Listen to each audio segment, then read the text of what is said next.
And welcome in to the Friday edition of Robbie and Rexroad here on 102.5 and 106.3 The Game. I am Joe Rexroad. I regret to inform you that Robert Stanley is feeling a bit under the weather today. I don't know if like the cheese curds from last weekend finally caught up with him, like they incubated for a few days and then, we had an issue. I don't know, but I hope Robbie is feeling all right at home.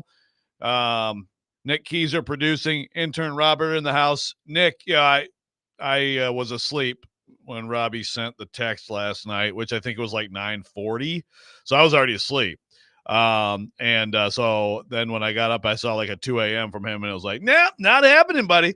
So hopefully Robbie's feeling all right. I kind of feel bad because I said, hey man, hope you feel better. Also, get in your pigskin picks. I mean, am I being insensitive to say, hey man, like you got to get your picks in by 8:30? Yeah, no, not gonna lie. That's kind of the first thing I thought of today, and getting you your preparation for liners and whatnot. Just looking ahead, I was like, wait, does Robbie need to have a dozen picks next week now, or if we don't hear from him? So hopefully he's okay. No, I mean if he can't do it, just and gets again, a bye week. I he guess may be passed out. He may be, I don't know what all is going on over there. But if he can't do it, we may have to have maybe Robert can jump in and we can have one Robert pick for another Robert. Hey, you know what? I like that plan a lot. That might be a really good idea. Robert, get ready. If Robbie can't get us his picks, then you get to pick for him. So it happens sometimes in picks and pick him. You get guest picker here and there. Somebody's on vacation or whatever it is. We are broadcasting from the Busy Bee Plumbing, Heating, Air Conditioning Game Nashville Studios, home of the $99 yearly Beehive membership, where the buzz is always about great service. Definitely hit us up on the game phone or text line driven by WilsonCountyHoney.com, 615-737-1025. We got a lot to get to today. We may extend, if possible, the usual Friday guest hits from Stilly. Jared Stillman at 7. I'm trying to figure out that. When do I text Stilly and say, hey, Stilly, would you like to come on a little longer than just 7 a.m.? So we'll see about that. And then TD, Teron Davenport, ESPN NFL Nation, Titans reporter, 8 a.m. Probably see if TD can stay for another one too. So we will be heavy Titans 7 and 8 hour and then get into Pixie and Pick'em. But right now, Nick Keyser, I do want to – well, first of all, a couple things to recap from last night. Jets crushed the Patriots. I was asleep. Part of the reason I was able to be asleep when Robbie sent that text at 9:40 is that game was over. Yeah, I never watched that game last night. Yeah, it was basically it's what the New England Patriots, what I thought they'd be this year. They're a solid defensive team with no offense an offense that is going to betray the defense. And, they got that. I mean, Cincinnati is going to kick itself over that loss to the Patriots. I think the Patriots are probably going to be about a 2-3 win team this year. But I will say, Aaron Rodgers, he looked pretty good. The Jets, if you're a Jets fan, like you can see with Garrett Wilson, with Tyler Conklin, I mean, they move, and Breece Hall is a really good player. They look pretty good. That was an encouraging, I'd say, performance from the Jets. They're going to be good on defense. I think that's a playoff team. And obviously that's a team the Titans had a great chance to beat, did not beat. But I like the Jets and where they're going. And, of course, a lot of the talk today is, did you see the hug shove thing? Did you see this? And people were trying to read his lips too. So, yeah, I can't. Yeah, I have not seen a good interpretation of that, but it definitely, like, I guess after the game, by the way, I'm just looking at me on the solo camera terribly. I just hate this, man. Really. Welcome in to the Fat Bald Show. Yeah, exactly. Thank you. Hey, I'm here today though. It's all right. Yeah, but see, we can't, I don't know why we can't get a camera in there and split it up. But I don't know what he said, but after the game, he just said, like, he said, I didn't know he was going for the hug. He likes to do the 2-hand chest push as well. That's what Rodgers said about Robert Saleh. Rodgers was ticked off about something. I mean, like, he was ticked about something. Who knows? Yeah, but it was the point of the game. You know, like What? it was the point of the game. It was, hey, we're not done. I think that's probably the whole vibe behind all of that was, hey, we're not done here. Yeah, but Come on, Robert. well, sure, and that's fine. I mean, Robert wasn't. I don't think he was saying, "Yay, we won." I don't know. It was just like people coming off, celebrate, like congratulate, move on. And Rogers was, well, Rogers probably worse than that to his own family. So who knows what went on there? But at this point, they're playing pretty good football. Another thing I need to, get into real fast. Shohei Ohtani is obviously just an absurdly talented player. He's the first 50-50 player ever. That's 50 homers, 50 stolen bases, and he just had one of the greatest nights in Major League Baseball history. A 20-4 win for the Dodgers over the Marlins. He went 6 for 6, 3 homers, 10 RBI, 2 stolen bases. Yeah, half of the runs were his. Yeah, right. And the insane thing is that when you have 10 RBI and it's only half the runs are yours is actually pretty absurd. But 6 for 6, 3 home runs, 10 RBI, 2 stolen bases. I can't remember a line like that. I mean, it is one of the greatest lines in the history of the game, and he's one of the greatest players. He is one of the greatest players in the history of the game. And by the way, the person who caught his 50th, yep, I saw is this. not giving it up. Yep, they have opted to walk away. Dodgers didn't get it, so I wouldn't be surprised if the negotiations continue there. What do you think the offer was to get the ball? Yeah, I don't know. I think in a lot of cases I don't know that there is an offer at first. I mean, you're hoping that the fan will be like, hey, you love this player and this is an important thing, but this is available. They have a home run, no doubt. So yeah, certainly is. Also, last night we got our first glimpse of regular season Drake May, by the way. So that did happen. They ended up benching who's starting Brissett, right? Jacoby Brissett, and I don't know that really. I mean, that's not a big deal, but I'm just saying he got in last night. Yeah, I don't know if that means they're gonna go to him now. I watch the Patriots play, and Jacoby Brissett's not the problem. They no. But Ramondre Stevenson's a good player. They really don't. Their offensive line's bad. They don't have much on the outside. So, we'll see. I mean, at some point they'll probably go to him because that's the only thing of interest to fans to see if the rookie can be good. But he's, no quarterback is going to do a lot with that team. It's just a very bad team. Like I said, the Bengals are gonna regret that one. I've got a pair of tickets that I'm going to give away today too. The Nashville Oktoberfest. Maybe we'll do that in the we'll do that in the 8:00 hour. Just stay tuned. Yeah. Yes. Yeah, that's right. Okay. Stay tuned. Is that, don't tell people when so that they won't turn away. Is that the idea here? Yeah. Hey, okay. Just stay tuned for Robbie and Rex Road. This morning, Joe and I will, maybe we'll do a trivia question. Maybe. I don't know. I guess we can question. Yeah, we can spice it up. It's Friday. Okay. I don't know. We can do a trivia question. All right. So starting out here, it is hockey season-ish. I'm never ready for this. I'm never ready for in late September when we're just starting to get ramped up with football for hockey training camp. But yesterday was the first day of hockey training camp, Preds training camp, to be more specific. And you were there, Nick. So first of all, because I do want to get into some of the key storylines here as camp gets going.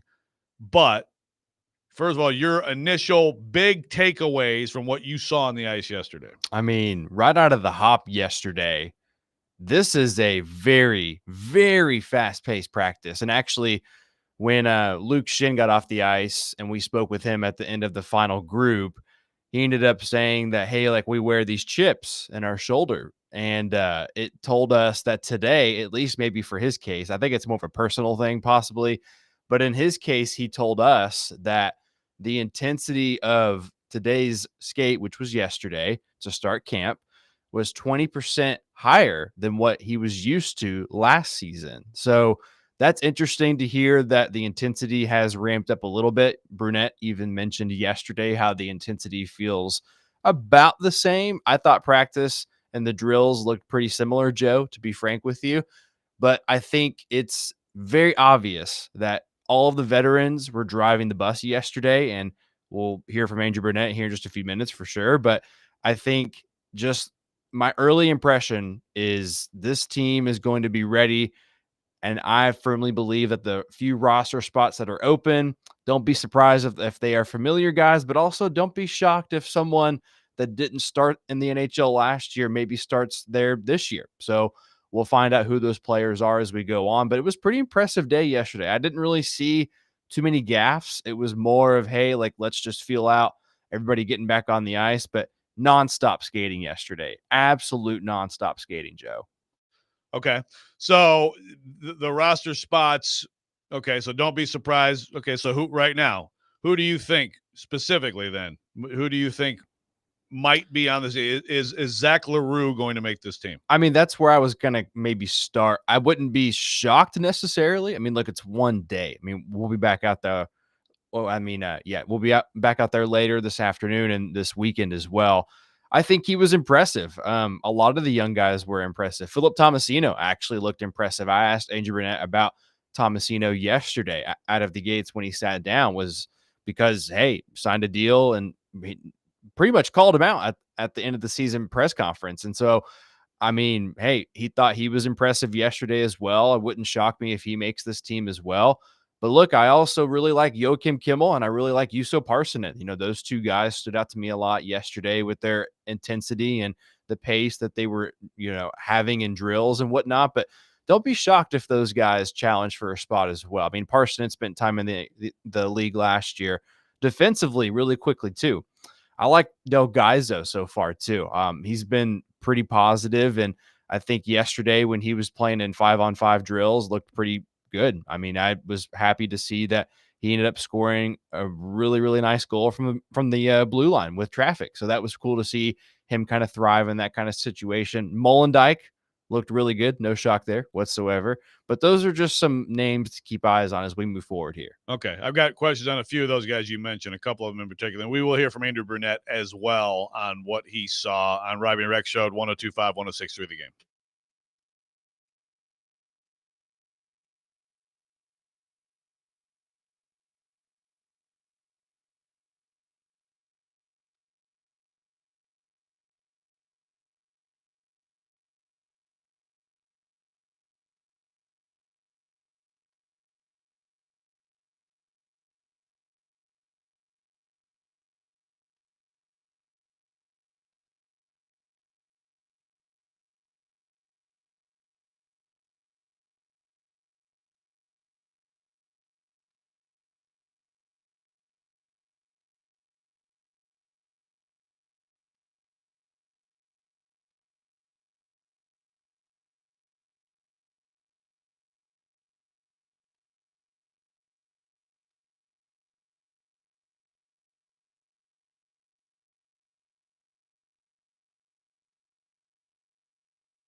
Yeah, it's definitely hold us loud. It's definitely a little different, obviously this year than compared to last year coming into camp, and with the guys we signed, obviously some world-class players. It was an amazing day, I think, for us as an organization.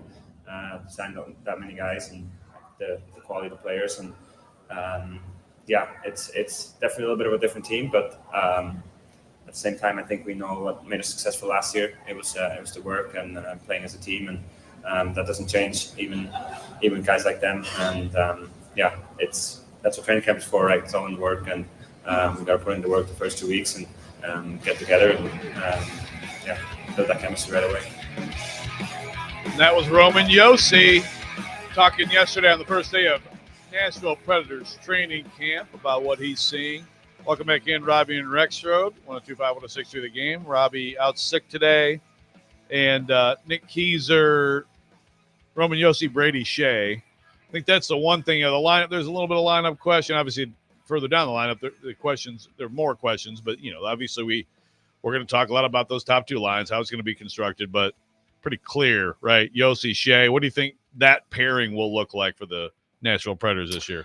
I think it's going to be a pretty positive lineup to have. I mean, look, that's a huge deal that they were able to kind of replace Ryan McDonagh. And I thought yesterday Brady looked pretty good. That's no surprise that a seasoned veteran is coming in after being a young guy in New York that impressed early on in his career, impressed with the Hurricanes. And here he's the longest signed defenseman on the roster right now. So he's kind of one of the, cornerstones that has to establish himself this year. So he's probably extra motivated to be at his best. And so I'm very curious to see if they let Josi play on the left and Shea on the right at any point. But I think what's more, just advantageous for Yosi's sake is he looked pretty good on the right side last year and he was comfortable with it. So that might be the way that they lean with that, Joe, but it might be cool to see them talk during games where they can kind of flip back and forth. But overarchingly, I think you can see Josi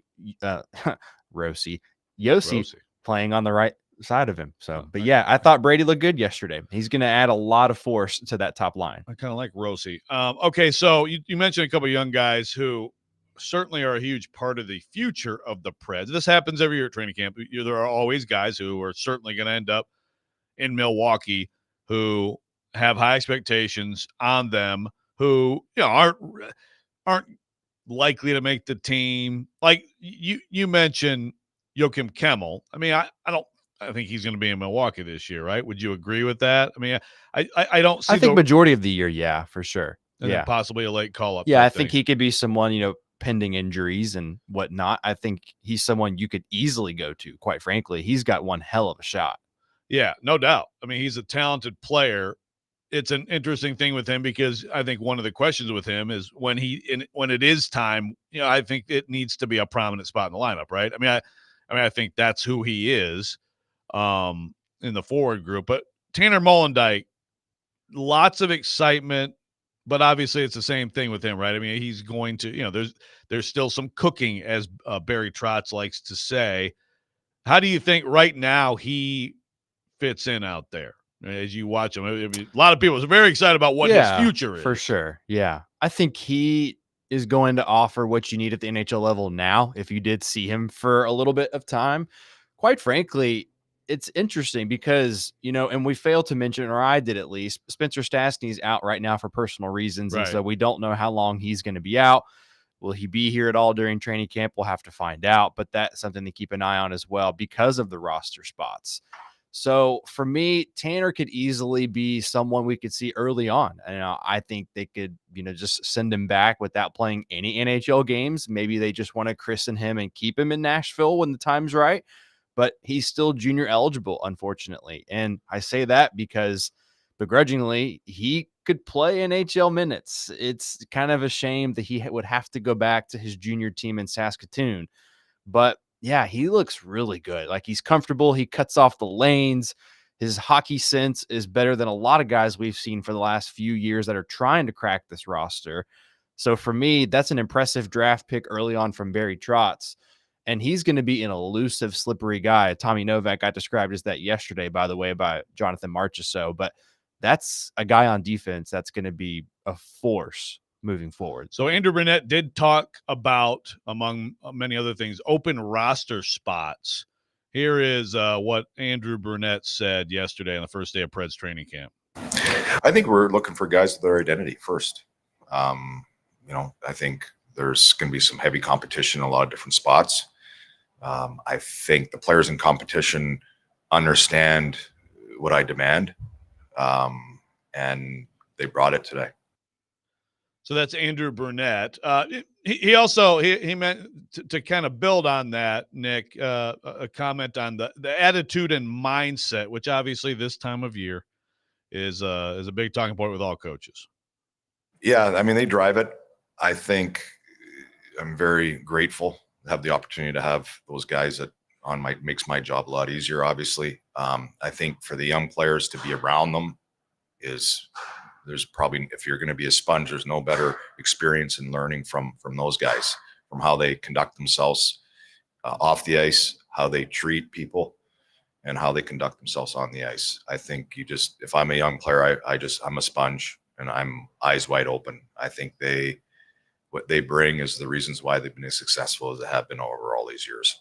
So that was Andrew Burnett. So actually, I got to ask you. So, I mean, I'm assuming he's talking about, you pretty much guess who he's talking about, but Right. Is he talking about the new guys coming in there, or is he talking about, Yeah, I think it's a mix of both here. Yeah, because that was the question was, on top of the leaders that you have, how much do the new guys, how can they be leaders in their own way as well? So right now, it's like you said, being a sponge, being someone that absorbs everything. So that's all training camp is going to be for the younger guys.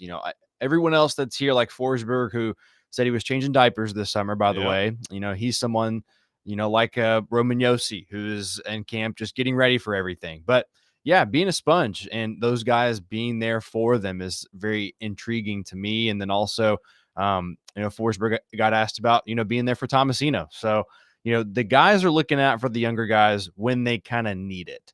Hey, let's walk through some drills. I even saw, for example, Fedor Svechkov was hanging out a lot with Ryan O'Reilly, and especially at the end of practice as well. So it's really cool to see from the outside looking in on the ice, the veterans genuinely care about the culture of this team, and they are definitely showcasing that in front of the fans as well. Yeah, I mean, McDonough is a loss in that way, just in terms of, I think McDonough is, as anybody would tell you, wherever he's been, natural leader, and he was that here. But then obviously the additions you make, and again, I think Ryan O'Reilly, we'll see where things go with his game here and all that stuff. But Ryan O'Reilly is probably as impressive a guy in terms of maximizing himself as you'll find in the league. So it makes sense to hang around him. Does Tomasino look any different to you? I mean, I don't know about any different compared to what we're used to, quite frankly. For me, yesterday, it was more about his pacing. He kept the whole pace that, he started out with from the time he stepped on the ice all the way until the end. He finished through drills, had a couple of nice goals yesterday. But I really wholeheartedly think that we're only going to get our best judgment of him watching him in some exhibitions possibly.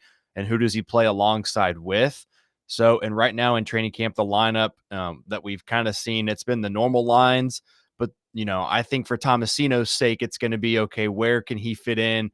And regardless of who he plays with, can he go up and down the ice and fulfill what Andrew Burnett is looking for? So clearly he wants guys that fill that identity. And Andrew Burnett, like we mentioned earlier, called him out and said, hey, you got to fit the standard that we're looking for here. Yeah, no, he did. Did Tomasino talk? I don't, he has not. Has Thomas, because he hasn't addressed that, has he? Nope, has not addressed it. I'm definitely interested to hear, how he took that, what he did in response, because it was, I think it was a fair call out. It's Tomasino has talent, but obviously he has to do other things to entrench himself. Yeah, and he'll be in the, by the way, he'll be part of the Group C today, so the final group of the day. So, okay, so there you go. So he'll probably talk today. I would like to talk to him for sure. Yeah. All right. We will count on looking for that Monday. In the meantime, reminder, the game phone and text line, WilsonCountyHyundai.com, 615-737-1025. You want to get in the conversation. We also have the YouTube chat.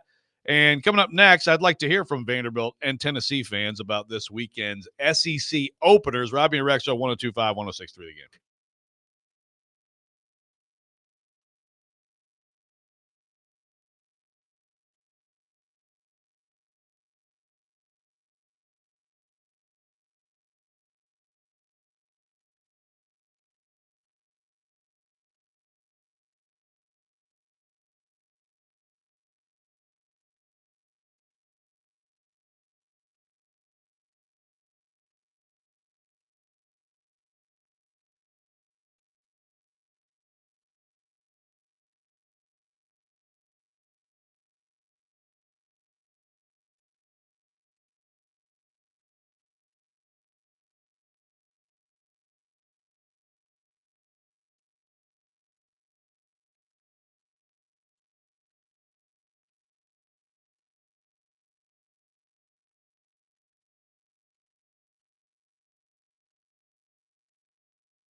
Join Jared Stillman, Chris Sanders, and Derek Mason at John Bon Jovi's this Sunday from 9:30 to 11:30 for the pregame show. They're going to break down the Titans' Week 3 matchup against the Packers and give you the latest updates before the game. Big update, of course, before that game is the status of Jordan Love.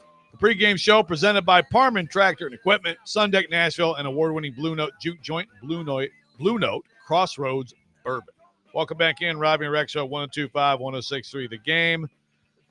By the way, you've also got the game tomorrow night, 7 p.m. at 102.5, 106.3, the game of the week, college football game of the week, Baylor, Colorado, presented by Twin Peaks Restaurants. Take your tailgate to Twin Peaks, home of 29-degree drafts and wall-to-wall sports.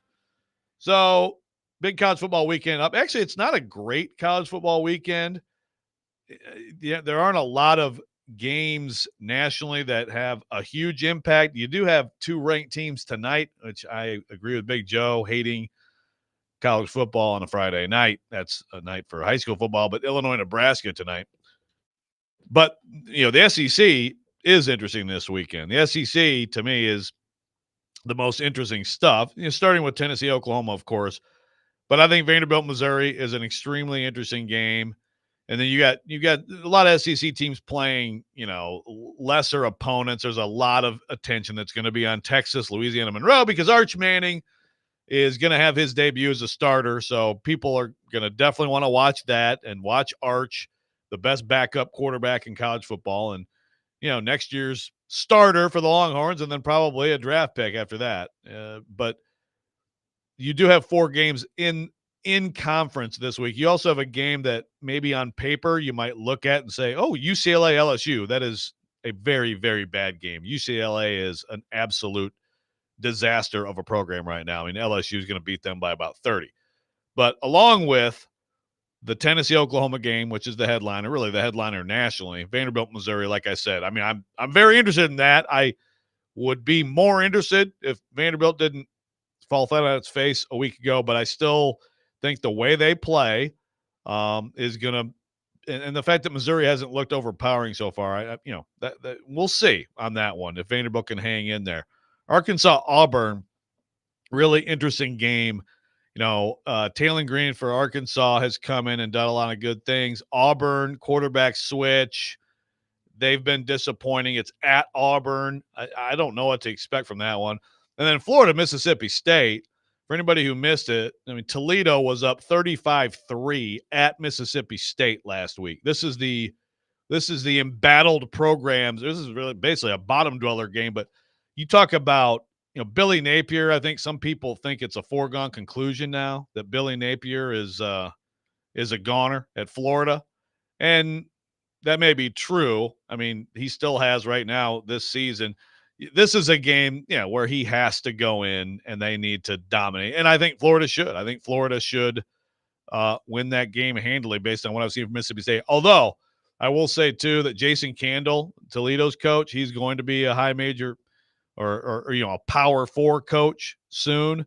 That's a legit team, legit program and coach. But 35-3 at Mississippi State, they ended up winning by 24. You don't see that very often. A MAC team going to an SEC team and putting a beating down like that. So I think Florida is going to win. If Florida loses this game, I mean, it may come real fast here on Billy Napier. I mean, Billy Napier might not make it to Knoxville if they can't handle Mississippi State here on the road. It's just a weekly thing with him. And again, it just looks like it's trending really fast in the wrong direction for him. So Vols fans, I got Drew on the text line driven by WilsonCountyHyundai.com. Says, pumped about the Vols Center game. I hope UT is who I think they are, and give a warm, good old Rocky Top beatdown as they welcome in the SEC. Go Big Orange. Yes, this is Oklahoma's first SEC game. And, the line has basically stayed. It really hasn't moved a lot. I think it's stayed around. Where is it now? I mean, it's about, Tennessee about right around a touchdown. Some books it right now it's 6.5. And look, I like Tennessee in this game, but as we've talked about this week, I think Tennessee has some things that we still don't know. And I still haven't seen Nico Iamaleava in a high pressure situation. It could have been the case against NC State. It's not Tennessee's fault that NC State's not good, but I think at this point you can conclude NC State is not good. So they gave them a challenge early in that game in Charlotte, and then you have the pick six and it gets out of hand. And Tennessee dominated that game with its defensive front, and it dominated that game running the football. And Nico made some plays and he threw a bad pick, and like that's basically it for Nico. He's just played catch against two teams that should never be on the schedule of a team this good. So, I understand Vols fans should be excited about this team. They absolutely should be, but also should understand that like there are things that are going to happen in this game that just have not happened this season. And I think Oklahoma's defense is legit. I think they're getting their starting safety back.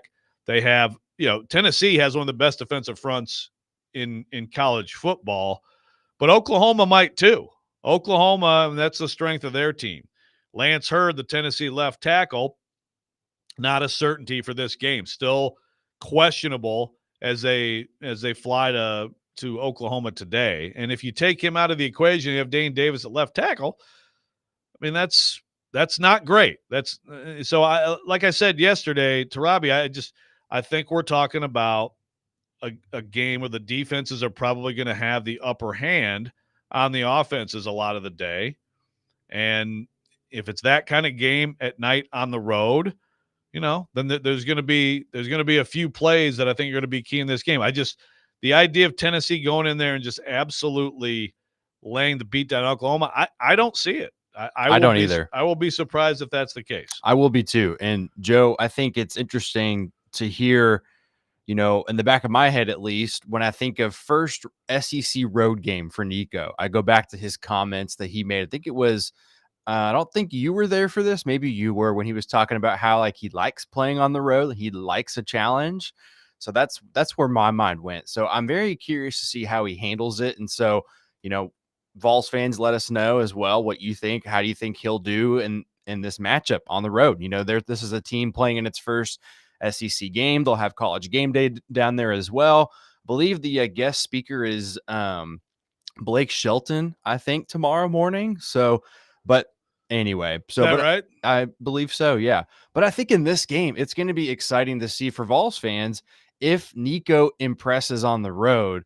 What does that say about going on the road against other big SEC teams as well? So that's going to be something that I key in on, especially watching them this weekend. Look, I was there last weekend, absolute beatdown, didn't matter. But I think this week it's more of all right, we have a microcosm the last few weeks of what we can do. Now let's put it into action. That's kind of what I've been getting the vibe of this week as well. But Joe, let me ask you, what do you think the biggest thing Oklahoma can do against a Tennessee? Obviously, it's their house. They don't have very many home losses recently. So how do you think Oklahoma can kind of take advantage of being at home? Yeah. Well, yeah, Oklahoma, it's a very good team at home. It's like you said, it's a night game. And, Oklahoma has a good defense. I mean, can Oklahoma's offensive line play better? They're getting their starting center back. They've been missing their starting center all season. That's a big part of their line not being good. Again, think back to last year with Tennessee's offensive line when Mays was hurt, and really he was hurt a lot of the year. That made a big difference. So can Oklahoma protect Jackson Arnold? They're getting also their best receiver back who hasn't played this year. So you add your best receiver, you add your starting center to an offense that, yes, has absolutely struggled, especially against Houston. But I thought that last week they at least had some, they had some momentum. They made some good plays against Tulane. They're not completely, they're not hopeless. But they have to have a low scoring game. I mean, they have to be able to win up front. I mean, this is what happens when teams beat Tennessee, like Georgia has handled Tennessee, because matchup for matchup, they just have better players and they just man up on the outside and they win up front. And then that does it. Does Oklahoma have enough talent on defense to stop the run, even with light boxes? I mean, you have to be that good defensively in terms of your talent, to me, to be able to do that. If you do, and they have a lot of talent, then you have a chance. So I think that's a huge part of it. But yeah, I mean, Jackson Arnold's going to have to make some some plays with his arm. He will run around and make some plays with his feet. Can he make high pressure throws? Yeah, but that's another thing. I don't know how good Tennessee's secondary is. They've improved the talent level, but they haven't been challenged. Right? Definitely not tested to what they probably could be as early in the season. But Joe, I think it will be interesting as well to kind of get a vibe on maybe the wideouts, as well. Obviously Squirrel White's got a lot of hype, Brazel, Brew McCoy as well. So, I mean, can those guys get into the ball game early? Can Brew get some big catches? That's something that, Tennessee is going to have to get working.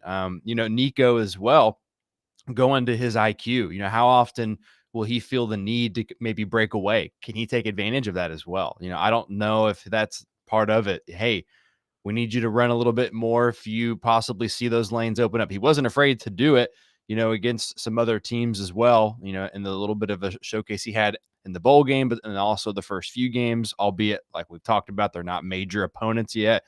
But I want to see how effective they can all gel together. But also the run game, Joe, they have over 1,000 yards so far. That's damn impressive. Right. But again, they're against those teams. They have not played anybody good. Sure. They played two horrific teams, and then NC State is a big disappointment. I've got a text on the text line that I'm going to get to that I think is it's a little bit of a dangerous way to think. Coming up, Robbie and Rex Show, 102.5, 106.3 The Game.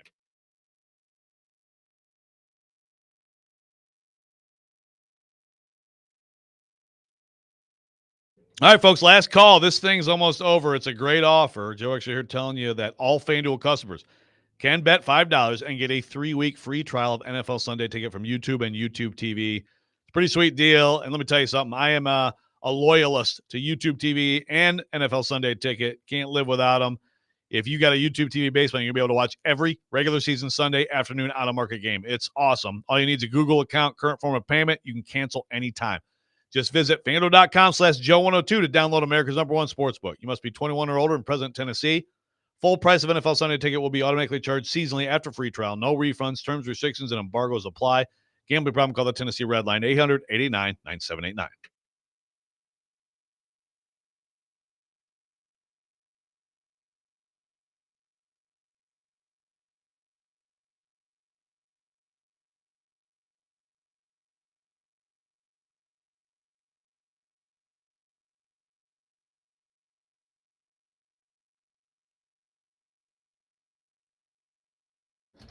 I got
Welcome back in, Robbie and Rex Show, 102.5, 106.3 The Game. Robbie out sick. Joe Rex Show to here. Nick Keyser producing, intern Robert. Talking college football, I do want to get to that Vanderbilt Missouri game and some of the other games around college football. But talking Vols Sooners, see, look, I'm not saying that Oklahoma has looked good. They haven't. I would agree that Oklahoma has not looked good. I would also, again, remind you, starting center matters. Other offensive linemen hurt, and there's a questionable aspect with a couple guys. So, we'll see. This is one of those games where the questionable guys typically try to play, and obviously Oklahoma has had a schedule where you figure you can get away with it. Now they beat Temple 51-3. Again, that's just a glorified practice. Houston at home, a 16-12 win. That was an alarming performance. They looked terrible on offense, and Houston's not very good this year. So I'm there with people who are like, okay, what have they done? Tulane's a pretty good team. I mean, Tulane is a legit opponent. Tulane had Kansas on the ropes and blew it late, but they have some talent. They have a good quarterback. Oklahoma comes out and puts that game away. Jackson Arnold with a big touchdown run late. I watched that whole game. And look, I mean, they're a talented team. I mean, Chase Whitebluff on the text line driven by WilsonCountyHunter.com says, I don't know how much Oklahoma you've watched, but Jackson Arnold sucks, LOL. Tennessee wins by 20. Oklahoma doesn't score more than 10 points. And he says, have you seen who they play? They didn't play any good teams in a struggle.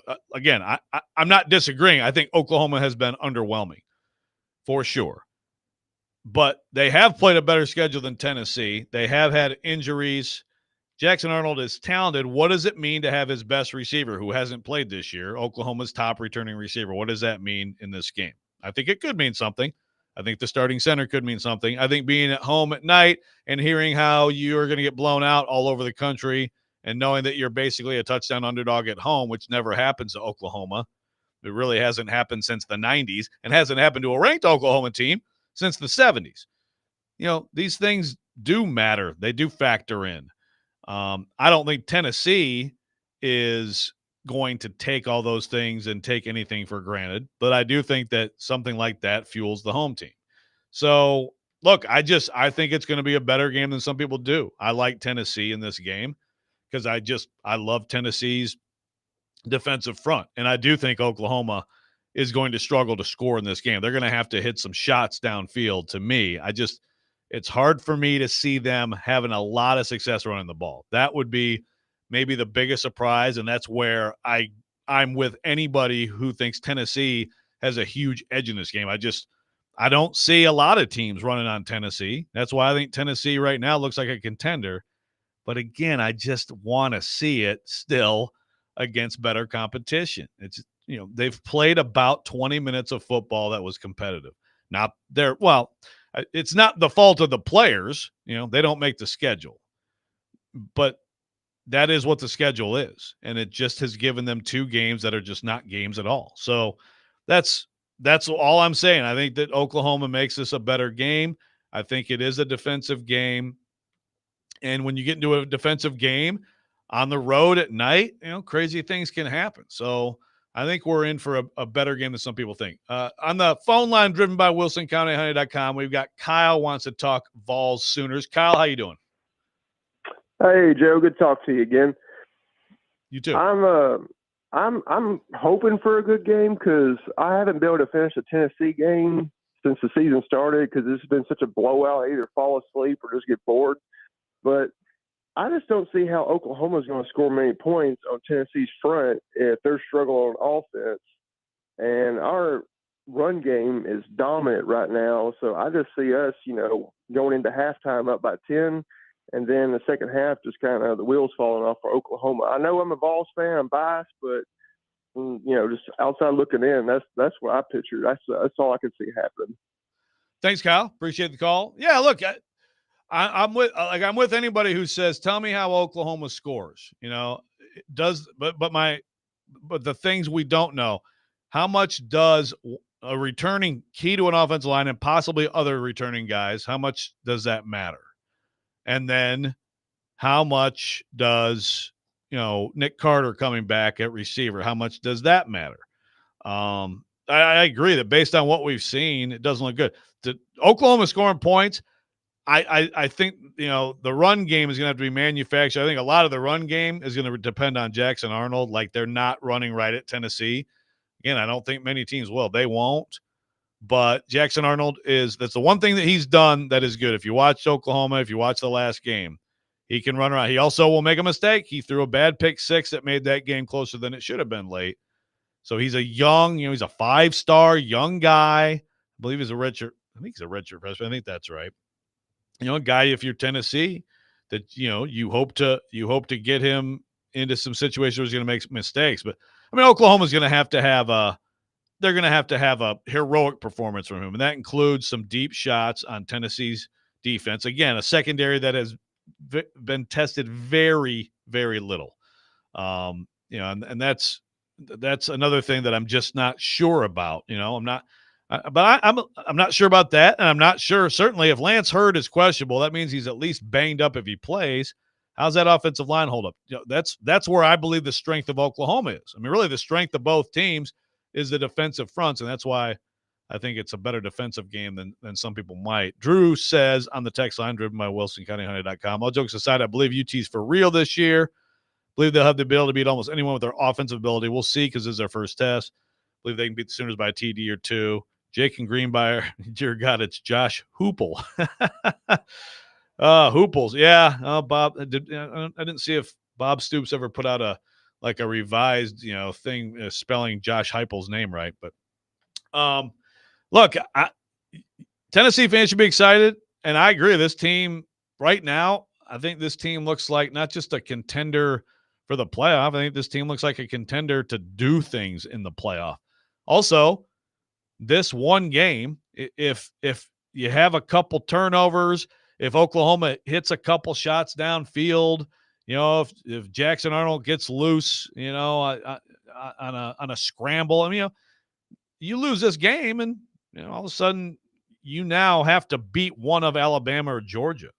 So Larry from Columbia says this is a trap game. Yeah, I mean, it shouldn't be a trap game. Like, to me, a trap game is a game that like a trap game on Tennessee's schedule would be like Kentucky, or I guess you could say Florida, even though Florida's so bad, Tennessee's going to beat them by 30. You can book it right now. Okay. I understand the BVS and the Florida history. Florida is bad, but a trap game is not this. This is one of the huge games on the schedule. I mean, this is one of the games just circled going into the year. So even though Oklahoma's looked bad and Tennessee's beating up on bad teams, the trap game would be, that's the thing about Tennessee's schedule is at Arkansas, I guess that's more of a trap game. But yeah, I would say so. But I don't, the rest of their schedule, Florida and Kentucky at home, Mississippi State, as we've talked about, is a bad football team. And then they have UTEP. I mean, that's the thing. This schedule, to me, is actually a pretty good schedule for Tennessee in terms of, it's you got the 3 huge games, and really the other ones, I just don't see a lot of issues happening for the Vols. Maybe if Kentucky was on the road, but it's in Neyland Stadium. That typically does not go well at all for Kentucky. Vanderbilt at Missouri. This is a huge day to me for Vanderbilt to at least get back to being competitive. The offense did show up late and should have won that game at Georgia State. The defense just gave it right back up. And the defense against Brady Cook and Burden and that Missouri offense. I mean, to me, the Vanderbilt offense has to run the ball and finish drives with touchdowns. I do think they can have some offensive success in that game, but that, to me, they're going to have to control the pace of that game with their offense. Chase mentions here on the Vols, another big variable. Heupel wants this. UT players got to feel that and want it for him. Sure, of course. I mean, of course, Heupel does. I mean, and Heupel, if they do roll, and if Nico plays great and they get a lead and they can build on it, no, Heupel will absolutely, he'll keep throwing the ball. I mean, he will put a number on him if he can. And absolutely, I think Tennessee fans and players want this for him for sure. But when it comes down to it, it's those guys on the field executing. So that's the thing. It's those guys on the field executing and still handling a situation they haven't been in this season. So I think that's it's going to be a fascinating game. I'm excited for it. I think it'll be a better game than some people might think. All right, coming up, Jared Stillman. We're going to do an extended play with our friend Jared Stillman here on Robbie and Rex Road 1025, 1063, The Game.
All right, welcome in second hour, Robbie and Rex, 1025-1063. The Game. We are broadcasting from the Busy Bee Plumbing, Heating, Air Conditioning Game Nashville Studios, home of the $99 yearly Beehive membership, where the buzz is always about great service. Joe Rexrode here. Robbie is sick today. Nick Keyser producing, intern Robert, and we're happy to welcome in our weekly guest here on Friday. We're gonna go a little bit longer here today with our buddy Stilly, Jared Stillman. So Jared, at this point, let's see. Have you asked me yesterday about trading for Bryce Young? Is that where we are? Or is this your solution for the Titans' issues now? Is it trade Will Levis for Bryce Young? Like, where are you on fixing the Titans? Boy, I tell you, man, you really, really are awkward at Mike 1. I got to tell you, man, like, it's like, I feel pretty good right now. I'm sitting here like, oh, well, we got coming up and, all right, so here's what happened. So yesterday I woke up and I was listening to my favorite program, Robbie and Retro. And as I was listening to my favorite program, I was looking at kind of what the headlines were. And I saw that Adam Schefter reported that the Panthers aren't interested in trading Bryce Young, which you know as well as I do. Whenever somebody says they're not interested in trading somebody, there's a pretty good chance they're actually interested in trading them. I mean, remember Barry Trotz said they weren't going to trade Yaroslav Askarov, and then next thing you know, they traded him. So I was just kind of thinking in my head, I was like, is that like a topic worth doing on the radio? Like if this were the off season, because like right now, like if you were to call Carolina and offer Will Levis for Bryce Young, if you were to do that, like, you know, you'd be pulling the plug on your season, and Bryce Young doesn't know your offense, and he'd have to come in and he'd have to learn it, and he'd, you know, all that kind of. But I was like, is that a topic worth talking about on the radio? And I ended up deciding it was not. But this guy called in yesterday because I don't know if you saw the outrage surrounding the Brian Callahan freak out of Will Levis, which I mean, I had the exact same reaction in the stadium when Will Levis rolled the ball on the ground to Tajay Spears. And what doesn't get talked about enough, too, is Tajay Spears' half-ass effort in order to get the ball. But, again, I digress. So I was kind of like a Carolina fan called in being like, I'm glad that Brian Callahan, held him accountable here in Carolina. Dave Canales, blah, blah, blah. And I kind of cut the caller off and was like, we don't care about the Carolina Panthers. But then I just kind of brought up that thought that I had earlier in the day about, if this were the offseason, like if this were March 10th, would you trade Will Levis for Bryce Young? Because coming out, I mean, I definitely thought Bryce Young was a better prospect than Will Levis.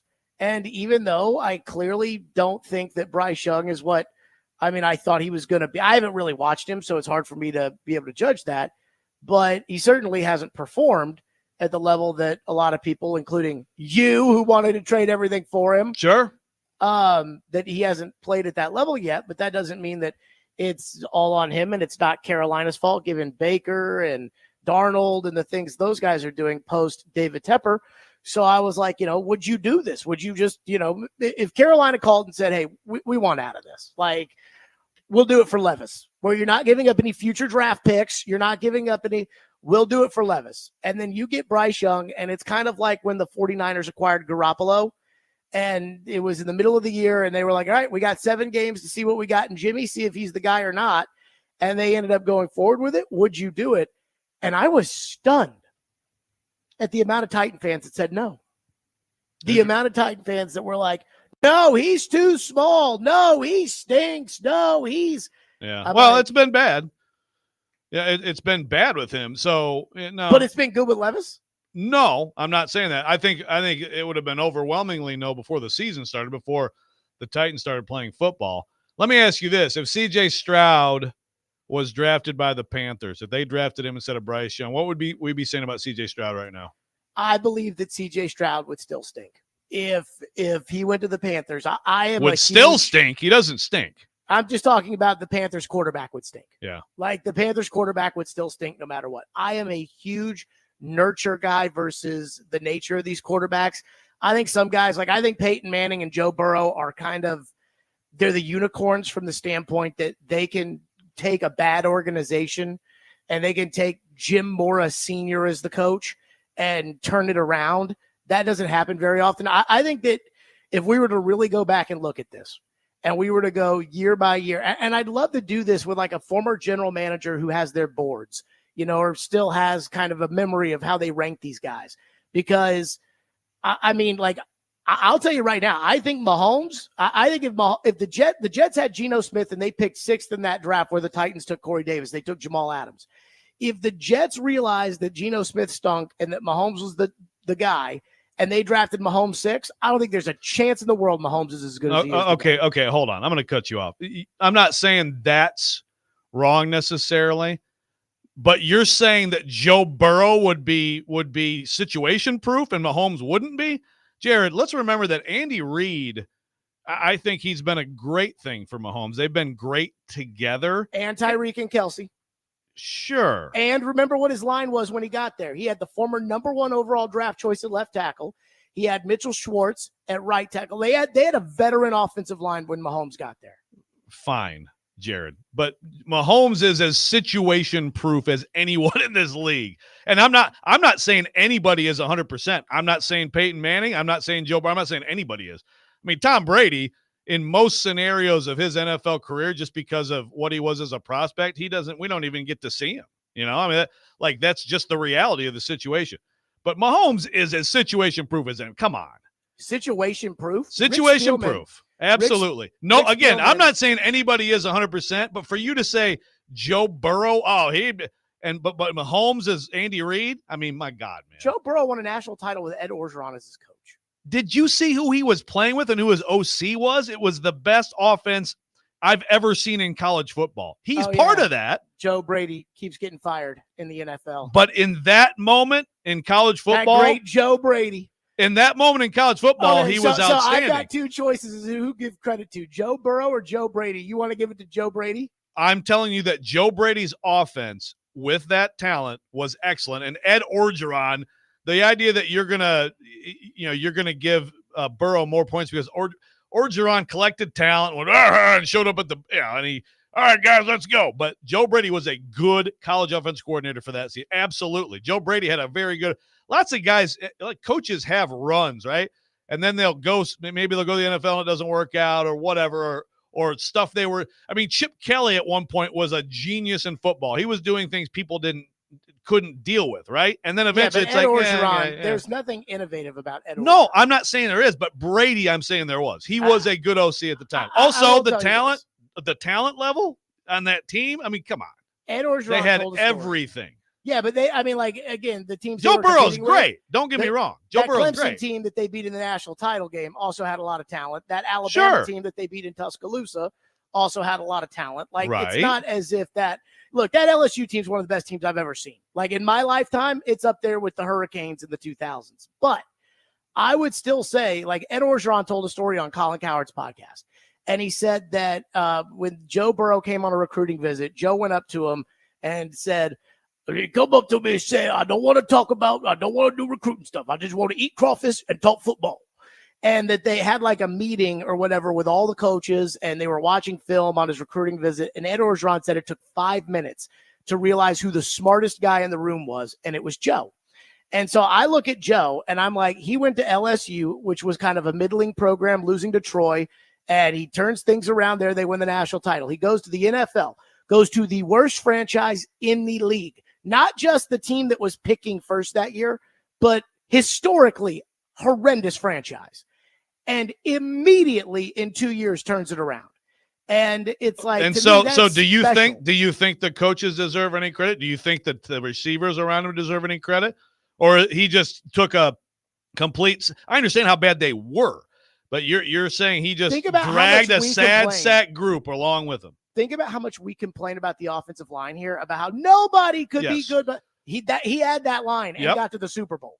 So again, I my agree. whole point is, and of course it's more than a one-man game, but there are some quarterbacks that they're good no matter who the coach is. Elway would have been good no matter who the coach is, which is why, he could win, not Super Bowls, but he could win with Dan Reeves, and he could win with Wade Phillips, and he could win with those are both good coaches, but okay. Wade Phillips is not a good coach, Joe. Wade Phillips is a great defensive coordinator, not a great head coach. Dan Reeves is a very good head coach. Come on. Again, Elway can win with anybody, And some of those guys are just that way. And so I do believe that there are some quarterbacks who are situation proof. I think Burrow's track record and resume shows it.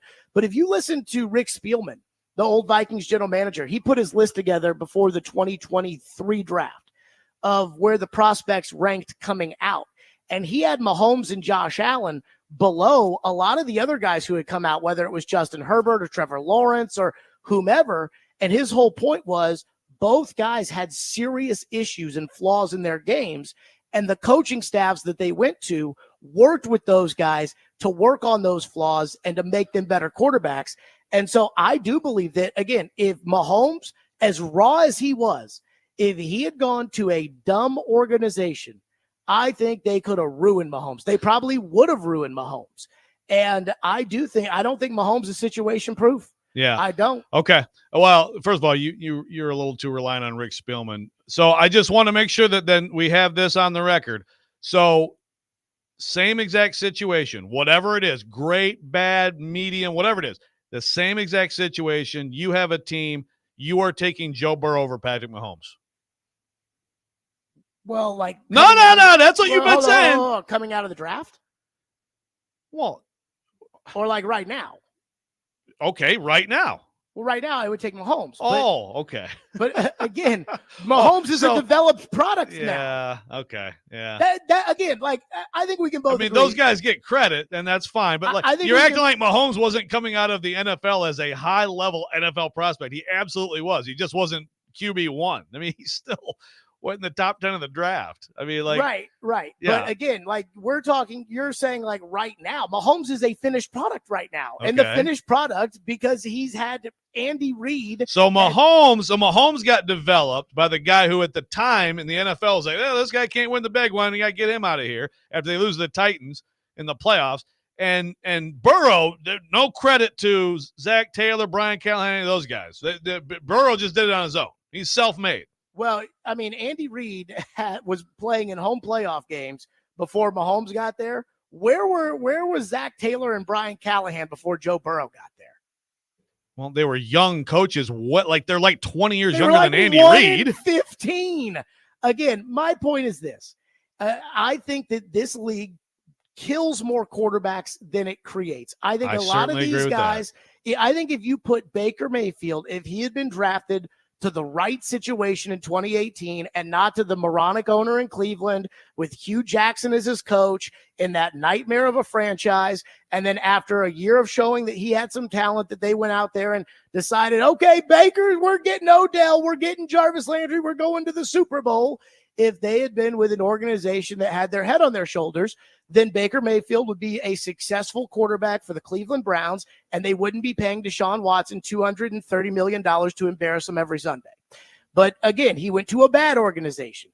And then after he was in the bad organization, Cleveland, and they gave up on him because he got hurt, he went to another bad organization, Carolina, and he was terrible. And then he went to Tampa, which is not as bad as those organizations, and he's been successful. And again, I think this league kills more quarterbacks than they create. And that's kind of like right now, I watch Indianapolis with Anthony Richardson. Did you watch the game, the Packers-Colts game? Like, did you watch like the I'm a condensed little game bit, but or, not a little bit. I mean, the game planning, your colleagues at The Athletic wrote a story. I thought the defensive game plan was atrocious to just let, Green Bay run the ball 50 times and never bring anybody into the box. But they wrote a story about how atrocious the offensive play calling was in that game to bench Jonathan Taylor in the fourth quarter when Jonathan Taylor had over 100 yards on 12 carries. And they're asking Anthony Richardson at 22 years old, 5 starts into the league, to throw it 35 times. It's like, I mean, what are we doing here? It's the same group that's calling QB sweeps for Richardson and, get his arm ripped off. So I do believe that naturing and nurturing, I think that it's a big deal in this league as far as nurturing quarterbacks. And I think Carolina is a disaster. And so I'm willing to take the chance that it's Carolina's fault that Bryce Young stinks, as opposed to it being Bryce Young's fault that Bryce Young stinks. Yeah. I mean, I agree with a lot of what you said. I'll take Mahomes over everybody in this league, period. But I mean, it's easy to say that now. Okay. All right. We come back. We'll get more deeply into specifically the Titans.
Welcome back in, Robbie Rexroad, 102.5, 106.3, The Game. Joe Rexroad here on microphone 1, which Stilly says I'm bad at. And for Robbie Stanley, sick today. Jared's going to do a little extra time with us. All right, so Jared, first of all, let me go to the text line driven by WilsonCountyHunter.com. I got Robert saying, Jared is a master of backpedaling. I don't think I've ever heard anybody do it better. LOL. What I backpedal on? You think said that your Mahomes Mahomes was more thing. situational proof Well, than Joe Burrow. I didn't back down off of that. I'm just reading what the people are saying, huh? Okay. If Joe Burrow had gone to Carolina, I think Joe Burrow would have won. If Mahomes had gone to the Jets, I think we'd be looking at Mahomes the same way we look at Mark Sanchez and those other guys that bust out. Yeah. Again, you're a little. Joe Burrow's a fantastic player. You're a little bit overboard with the Burrow stuff. Burrow was discarded at Ohio State, and he got with Brady. You can rip Brady. I understand it hasn't gone well for him since then. It was a great partnership with incredible talent around him, and Joe Burrow is not situation proof. GP yes, Rob. He is. Okay, no, he's yes, not. he is. All right, hold on. Everywhere he's played, he's won. Except Ohio State when he couldn't get on the field. He didn't play. GP He's won everywhere else. Right. Well, That's like arguing Brady didn't play early on in his career at Michigan. It's wild that he lost to the Patriots 2 weeks ago. It's not like it's been all great there. GP Rob says, love both your shows. They're awesome. But Jared with the L on this argument. Alex from Montreal wonders if you're going to let anyone else talk, but it's fine. So let's get in the Titans, Jared. Will Levis, I mean, we sort of had the fun conversation. Some people are mad about that we're talking about Levis for Bryce Young. I mean, that's just it's an interesting hypothetical to me right now because Bryce Young has been ruined, in my estimation, by the Carolina Panthers. I agree with you. I mean, he's been ruined. I don't know what he would have been. I'd love to see him in a situation. And the thing is, I don't know what he'll be now. And so that would be my hesitation is when a guy gets sacked 62 times in his first year and just playing in that organization has to be horrible given the ownership. What does that mean for him moving forward? Some guys can't come back from that. But Will Levis, your pessimism on Will Levis at this point, how much has it increased through 2 games? It's increased a lot. I mean, I kind of felt like I was open to the possibility that Levis could be great. And I was also aware of the reality that a lot of these quarterbacks end up failing for one reason or another. Like if I had to bet my house going into the year, you asked PK and TD in July, if you had to bet your house if Levis was the guy, and remember Paul was like, I don't do that. And I would have bet no, just because, statistically speaking, the likelihood is that he wouldn't have, but I could have seen this going either way. And I kept going back to a throw he made against the Texans last year, the JV Texans in the Oiler game, where he ran to the side and DeAndre was double covered and Burks ran free and he threw it to DeAndre and it got intercepted. And I'm like, if the game slows down for him next year, you'll see him recognize what's going on and take that extra second, knowing that it's okay. And then he's going to see what develops and throw the ball to Burks for a touchdown. And instead, he hasn't made any improvement in that area. And that's incredibly discouraging.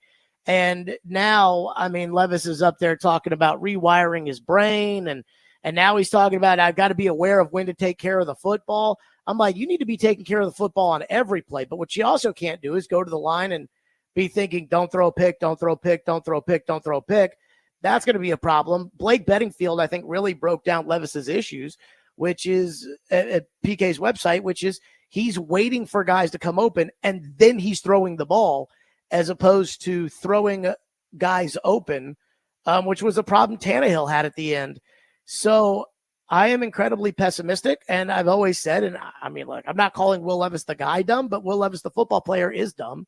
And the old saying is dumb guys stay dumb. So, I mean, I think, to change that at 25 years old after an offseason in the NFL, I don't think it's very likely. So I don't expect anything comically stupid this week. But as far as Levis becoming a star quarterback, I think there's almost no chance of that happening. So, you brought up the pick last year, and he had a couple certainly bad plays. Yeah, he had a bad play or two, I think, in that Bucs game, right? Pittsburgh. But the 2 things that we saw, one in each of the first 2 weeks, I didn't see last year, right?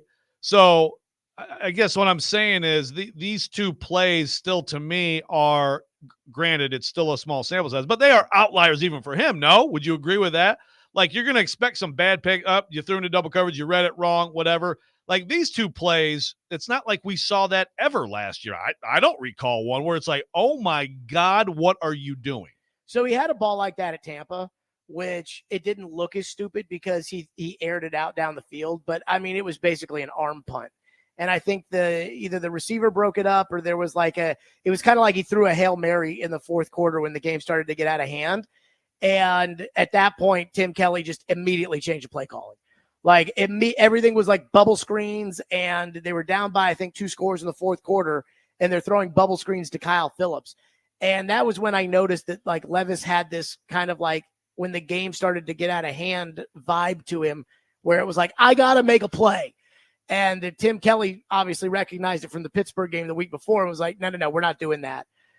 So there were little hints of it. As far as like categorically stupid, no, but we did see the issue with the sliding. You know, Mike Vrabel's telling him to slide, and he won't slide. And then he did also have one against the Dolphins last year where he threw a pick six to a dropping defensive tackle. And that wasn't the truly stupid part. I mean, that was bad to throw a pick six to a defensive tackle inside the 10-yard line, your own 10-yard line. But once the defensive tackle had entered the end zone, Levis, out of frustration, lowered his shoulder and rammed into him, which is also comically stupid. So there were hints of it, but no, not as embarrassingly bad as I'm going to go out there and I'm going to flick the ball. But I also wonder how much Tim Kelly and Mike Vrabel didn't let him do that. Because if you'll remember, a lot of these guys have gotten up there and talked about how this coaching staff allows them freedom. Levis specifically has said that. And I do wonder if they, really handcuffed Levis a lot last year, saying, hey, no, we're not even going to give you the opportunity to do stuff like that. All right, you can come for one more segment. Sure. I've got Grant from Nashville with a very good question for you on the text line. We'll be back. Robbie and Rex are 102.5, 106.3 The Game.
Size matters with this week's Nashville's Best Deal. This week it's Denny's Dogs, Nashville's biggest and best gourmet hot dogs. Whether you're taking your office lunch to the next level or saving your life on the late night streets of Broadway, you can't go bigger or better than Daddy's Dogs. Go to theGameNashville.com/deals, get a $25 gift card for half price while supplies last.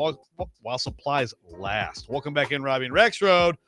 102-5-106 for the game. Robbie's out sick. We've got Jared Stillman for one more segment here. Listen, I want to get back to the time, but I gotta say, Jared, there's some people upset with you, and they're making some good points. The Bryce Young stuff. Well, no, the Burrow stuff. I got an LSU fan, Tony from Smyrna. If you know, so he's saying, so you're saying a QB wins regardless of play calling. As an LSU fan, Burrow was good his junior year. I don't know if you remember, Jared, but he did play his junior year, and he was like, yeah, he's pretty good. He was good with mediocre play calling. He was great after they brought Joe Brady into work with a passing game. Look at Burrow's stats in 2018, then 2019, and say, Coach, does it matter? Kyle Tucker, following up on this, let me read you some stats from Joe Burrow. So his first year as a starter, 57.8% completion, 28.94, 16 touchdowns, 5 picks. Brady comes in 76.3%, 56.71, 60 touchdowns, 6 picks. Also, he was thrown to the number 5 pick at receiver, the number 22 pick at receiver, the number 59 pick at receiver. He had the number 32 pick at running back, and he had offensive linemen who were the number 69, 83, and 108 picks. Joe Brady, Jared, I understand that it hasn't gone well for him since then. There's not a single person who covers college football or knows college football from then who would say anything, but that guy absolutely saved Ed Orgeron in that program, and he turned Joe Burrow into a great player. Joe Burrow is a great player, but you talk about situation proof. These people all depend on other people.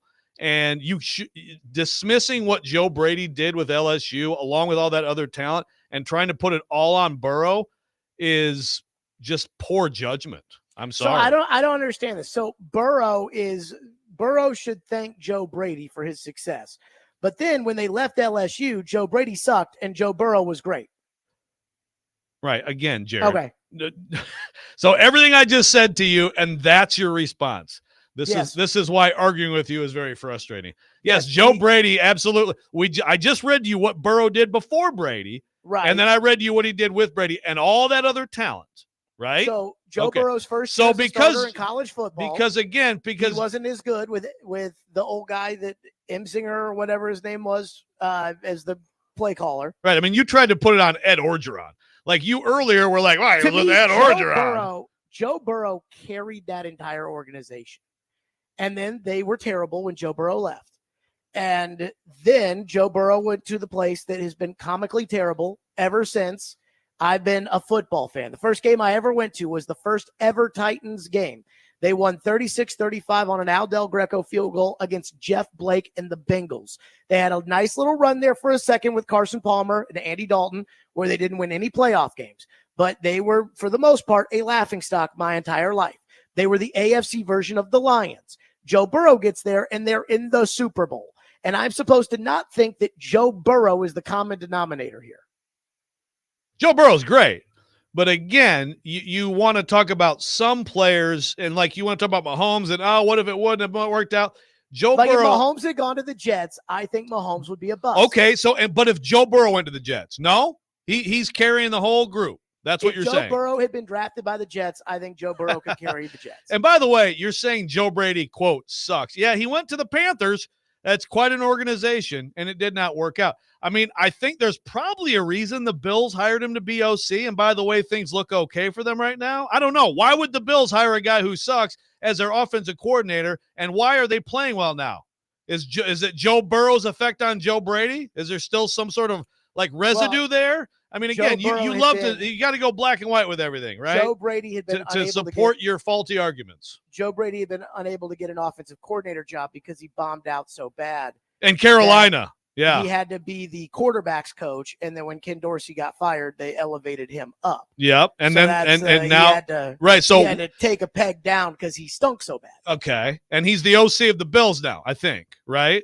So they decided to hire him and go full-time with him as their OC this year, and it's going well. I just want to make sure that's on the record because according to you, quote, he stinks. Now, let's get back to the Titans real quick because I do have a question that I think is fair for you from Grant, who says, Jared said September football is weird 1,000 times last year, but want to apply that reasoning to the Titans' slow start. Youngest O-line in the league, brand new coach, brand new system. What say you about this, Jared? Well, I think that September football is weird from the standpoint that let's take a team like the Saints. We don't know if the Saints are good or not, or if, they beat up on Carolina, who we think is probably pretty bad, and they smoked Dallas, and maybe Clint Kubiak is the Joe Brady of the New Orleans Saints, and that Derek Carr is, a changed man with him at quarterback, or maybe the Saints had two really good games, and maybe Dallas, after beating Cleveland, they thought that their poop didn't smell, and they went out there and thought they could roll the ball out against the Saints, and it didn't work. Those things we don't know. But stupid is stupid. And what Will Levis has done through 2 weeks, stupid. And the throws that Will Levis hasn't made, like it's not like all of a sudden, now Will Levis is going to start anticipating throws and throwing guys open. That doesn't change. When I say September football is weird, I mean that a team early on in the season that's kind of looking for its footing could lose a game, like Brady's Patriots would lose in September. That's possible. But what we've seen out of the Titans is incompetence at the quarterback position, and there's a big difference. The Titans would be 2-0 if Mason Rudolph were the quarterback. The Titans would be 2-0 if Ryan Tannehill were the quarterback. That doesn't mean that I think the Titans are Super Bowl contenders at 2-0. But what we've seen through 2 weeks with the quarterback is that the quarterback, when push comes to shove, he's not going to make the right decision, and he's not going to change. And that, to me, is not weird. That is reality. Okay. Well, I agree on the stupid plays. I didn't read Bedingfield's, not anticipating throws. He's saying across the board through the game, because I thought the throw on the wheel, for example, to Pollard was a great throw. There was a throw. I thought that was a dangerous throw. I thought that was a throw that a veteran quarterback would be ashamed of making. Well, they don't, because but it people almost don't sent him to the hospital. But that doesn't happen in the league. That's what Brady's talked about. I mean, that's the thing. Those throws now, you can get away with those because guys know they can't blow guys up on those. I mean, Blake Bedingfield wrote that Will Levis reminds him of Blaine Gabbert. Yeah, that's not great. I mean, look, I'm not sitting here saying it's encouraging with Will Levis, and certainly the play in each game, it's just those are absurd things that can never happen again. I will say I do agree with Brian Callahan in terms of just his overall play improving, and I think all three deep balls were good throws. But you need to have a conversation with D. Mace, because D. Mace does not feel that way. Yeah, and I heard him. I heard what he said. And I don't disagree with him that you could have been a better throw to Burks. But when it comes down to it, you gave your guy a chance to make a play, and I think Burks should have made that play. So, I mean, I'll just disagree with D. Mace on that. I don't disagree with him that if you lead there and the throw isn't back shoulder, then obviously it's even better, right? I mean, he had a step. But yeah, that's a play that player in particular, a big part of why he was drafted where he was is that he's a big physical guy who should win way more than his share of 50-50 balls, and he doesn't win them. So here's what Blake wrote at paulkaharski.com. The issue with Levis is the lack of anticipation on his throws. On third down with 9 minutes left in the fourth quarter, he waited for Tyler Boyd to run to his spot, pass the sticks, turn around before he released the ball. That allowed the defensive back to easily break up the pass and force a punt. Another pass that I questioned was the deep shot to Treylon Burks. The Titans wanted an explosive play right after Levis' fumble cost the team 3 points on the offensive play before, but instead of forcing the ball into double coverage to Burks, which resulted in an interception, Levis had Calvin Ridley wide open 20 yards underneath the route of Burks. Man. Levis tries to do too much at times instead of taking what is there. He throws too often to predetermined areas, whether they are open or not. An example is the pass to Boyd, who was blanketed by the defender so well that the pass hit the defensive back in the back of the head. This was another example of a predetermined pass to a cover receiver. Will the after effects and the accumulation of negative plays by the Titans quarterback, will he play more cautiously and take more sacks? Will he stop taking deep shots downfield or force more throws where he waits for the receiver to turn and be looking at him before he throws? That would cause major regression in his ability. So I got to say that most of that's fine, and Blake's great. I'm a Blake Bedingfield fan, but let me tell you, I don't think Brian Callahan was lying when he said the play was to Burks. He made the right read. He should have thrown the ball. Like the fact that someone else is wide open as a secondary option, if the first read is there and you throw to the first read, is completely irrelevant. Like, I mean, he saw the first read and he threw it. And I would tend to agree with Brian Callahan. It wasn't double coverage. The safety came over, but he wasn't bracketed. He wasn't doubled. Yeah, I disagree with that. assessment, but the other stuff's fine. I mean, look, it's not good. Okay. We can all agree it's not good. It's got to get better. I'm not sitting here saying I know how things will turn out. I know that you take a small sample size of something and then all of a sudden it is absolutely fact beyond reproach and you know how things are going to go. But let me ask you this, Jared. At what point are you then sitting Will Levis, or are you just giving him this season or most of this season because that's what the season's about? So my thought is, if you lose to Malik on Sunday, then we got to have a conversation as a group. Like we got to sit down and we got to say, okay, you're 0-3 and you just lost to Malik Willis. The season is over, because even if Mason Rudolph is the quarterback, how many games does Mason Rudolph win you, when you're already in a 3-game hole? And there are still good quarterbacks to play on the schedule and things like that. You still got to go to Detroit. You still got to go to Buffalo. You still got to play Houston twice. And like Mason Rudolph ain't winning those games. So at that point, do you embrace tanking and just saying, you know what, let's just, whatever happens, happens, and then just suck it up and deal with Levis for the entire year? Or what? And again, those are discussions that I think we have to have after they lose, if they lose on Sunday to Malik. So again, you're asking me to say, when's the moment? I don't know. Derek's talked about how at some point Brian Callahan, if he stays behind Levis and this keeps happening, is going to lose the locker room. And I do think that Derek would have a better sense of that than I would. And I don't think Brian Callahan can afford to lose the locker room. But I mean, hey, that's what they did in Cincinnati. They didn't think they were going to be bad when they got there. Andy Dalton was not a worst pick in the league quarterback, and AJ Green got hurt because celebrating the NFL's 100th season, they had a practice at some high school in Ohio, like at the oldest football field ever, and it was a bad field, and AJ Green got hurt, and so they started off poorly. And if you'll remember what Cincinnati did, they benched Andy Dalton to put Ryan Finley in there. And they can say it was to see what they had in Ryan Finley, but you know why they put Ryan Finley in there. So if you're the Titans and you start off poorly and you realize Levis isn't the guy, do you go get a Ryan Finley to put in there so that you make sure you're picking number one? I don't know. But those are the discussions I think that have to be had if they lose on Sunday to Malik. But I don't think they're going to lose on Sunday to Malik. I think they're going to win. But that's where I sit right now. All right, Tank Talk with Jared. Jared, thank you for going extra with us. I want you to have a good pregame show Sunday. Enjoy the game. So I don't get to be a part of the rant? You want to be part of the rant? Not really. If you have a rant, I will let you have the rant today. I got plenty of time to rant on my own, but I look forward to listening to your rant. Okay, you've given me many options. Thank you, Jared Stillman. We'll be back. Robbie and Rex Show, 102.5, 106.3 The Game.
Sometimes he wakes up on the wrong side of the bed.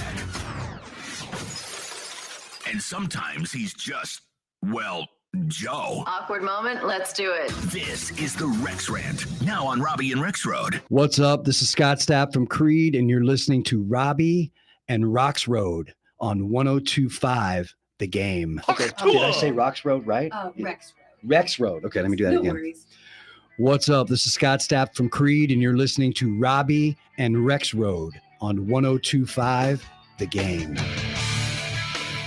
Well, I guess it's that time of week. Time for the Rex Rant. Thank you for that Scott Stapp moment there, Nick Keyser. Always great to hear his voice botching my name. Robbie is out sick today, by the way. Nick Keyser producing, intern Robert here. We do thank Jared Stillman for doing 3 segments with us today, but I do have to follow up. I guess this is basically me getting the last word. I don't have to have Jared Without him being here. Good job. without him interrupting me. And then, my goodness, can that guy bloviate? Hey, yeah, like I say, I could never do what Jared does. He goes on his show for 4 hours a day and by himself. And, Ian, of course, producing, and Ian chips in. But Jared talks and talks and talks. I could never do it. Tip of the cap. Genuinely tip of the cap.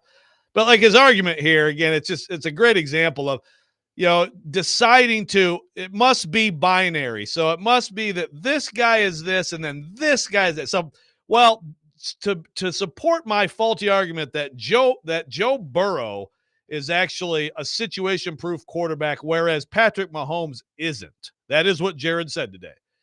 So Jared, then backpedaled, as people on the text line said, and said, well, now with their finished products, okay, I'd take Mahomes. But still, when it comes down to it, what Jared did was he said that Joe Burrow is a guy who's so good that he could go into any situation and save it. But Patrick Mahomes was dependent on Andy Reid to create him as a quarterback with that year of sitting. Right. It's just a really bad take. Just a really, really bad take. And again, the way he has to support it is Joe Brady stinks. Joe Brady did not have a good run. He went to LSU. I mean, look, this is a guy who really, when he got to LSU in 2019, I mean, he was a very young guy. He had just been, he was like a grad at Penn State, and then he was one of the QC guys basically with the Saints. He was in town. Orgeron took a shot on him. He comes in, and he absolutely did an incredible job and became a quick star of football in 2019. And yes, what LSU did offensively, schematically that year was a huge part of Joe Burrow's success. To repeat, Joe Burrow, the year before, Joe Burrow couldn't start at Ohio State. I mean, look, I would look back and say maybe Ohio State might want to revisit that. But the bottom line is he moved on. He went to LSU. He was good in 2018. He completed 57.8% of his passes, 2,894 yards, 16 touchdowns, 5 picks. He was good. It was like, okay, going into the 2019 season, Joe Burrow was not expected to be at the top of the 2020 draft. He was a prospect, but he was far from a lock, far from a first-round lock. He gets into there. I'll say the numbers again, 76.3%, 5,671 yards, 60 touchdowns, 6 picks. And again, I thank you, Kyle Tucker, for sending me this, buddy. The receivers, number 5, number 22, number 59 in the draft. The running back, number 32 in the draft. 3 offensive linemen in the top 108 picks, 69, 83, 108. Incredible talent, incredible scheming by Joe Brady, and absolutely incredible quarterback play. Joe Burrow's great. This is not an argument against that. But Jared, by saying he's situation-proof and Patrick Mahomes isn't, it really is an incredibly bad take by Jared. And I have to appreciate that because it gave me something to rant about today. Yeah, and I think it's a very valid thing to rant about because can Joe Burrow still lead them to success now? I think last week was putting in the, I think proof was in the pudding last week, that it still was not possible for him to lead them to victory. I mean, they got closer from what I kind of thought that they would last week, Joe. But I think for Burrow, I think he still has more to prove, honestly. He's a great quarterback, But I think that with even their losses, they have a little more to prove, and I think they have to build around him still. And also, he is coming off an injury, which he says it doesn't bother him. I'm not really sold on it, to be honest with you. But he just has to continue to showcase himself and get better, Yeah, honestly. Joe Burrow's a great player. I mean, Joe Burrow's a great player. Okay. No one's disputing that. But I would, if I had any situation, and again, Jared tried to now or back then, in any situation you want, I'm watching Patrick Mahomes with a bad offensive line too, by the way. I mean, his offensive line play isn't good. He just won a Super Bowl with okay offensive line play and aging Kelsey and no stars at receiver. Rashee Rice is a good player. They had a great defense last year. All these guys are dependent on other people to some extent. But in any situation, 100 out of 100, I will take my chances with Patrick Mahomes over Joe Burrow. And Joe Brady does not stink. He did not have success at Carolina. That's a kind of a common theme in the NFL. People not having success in Carolina. It's a freaking bleep show. He goes to Buffalo. Yes, Jared is right. He had to downgrade the QB coach for Josh Allen. They fired their OC last year. They had issues. They elevated him. They could have gone any other direction this offseason. They could have gone any way they wanted and gone and gotten somebody else. They made Joe Brady the OC with the Buffalo Bills. We'll see how he does. So far, it's going pretty well. We come back. Teron Davenport. I got to ask that question of him, by the way, the Burrow Mahomes take of Jared. And, of course, we'll get into the Titans, Packers coming up. Robbie Rex Show, 102.5, 106.3 The Game.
ESPN's Turon Davenport, Talking Titans, now on Robbie and Rex Road on ESPN 1025 The Game and the Game Nashville app.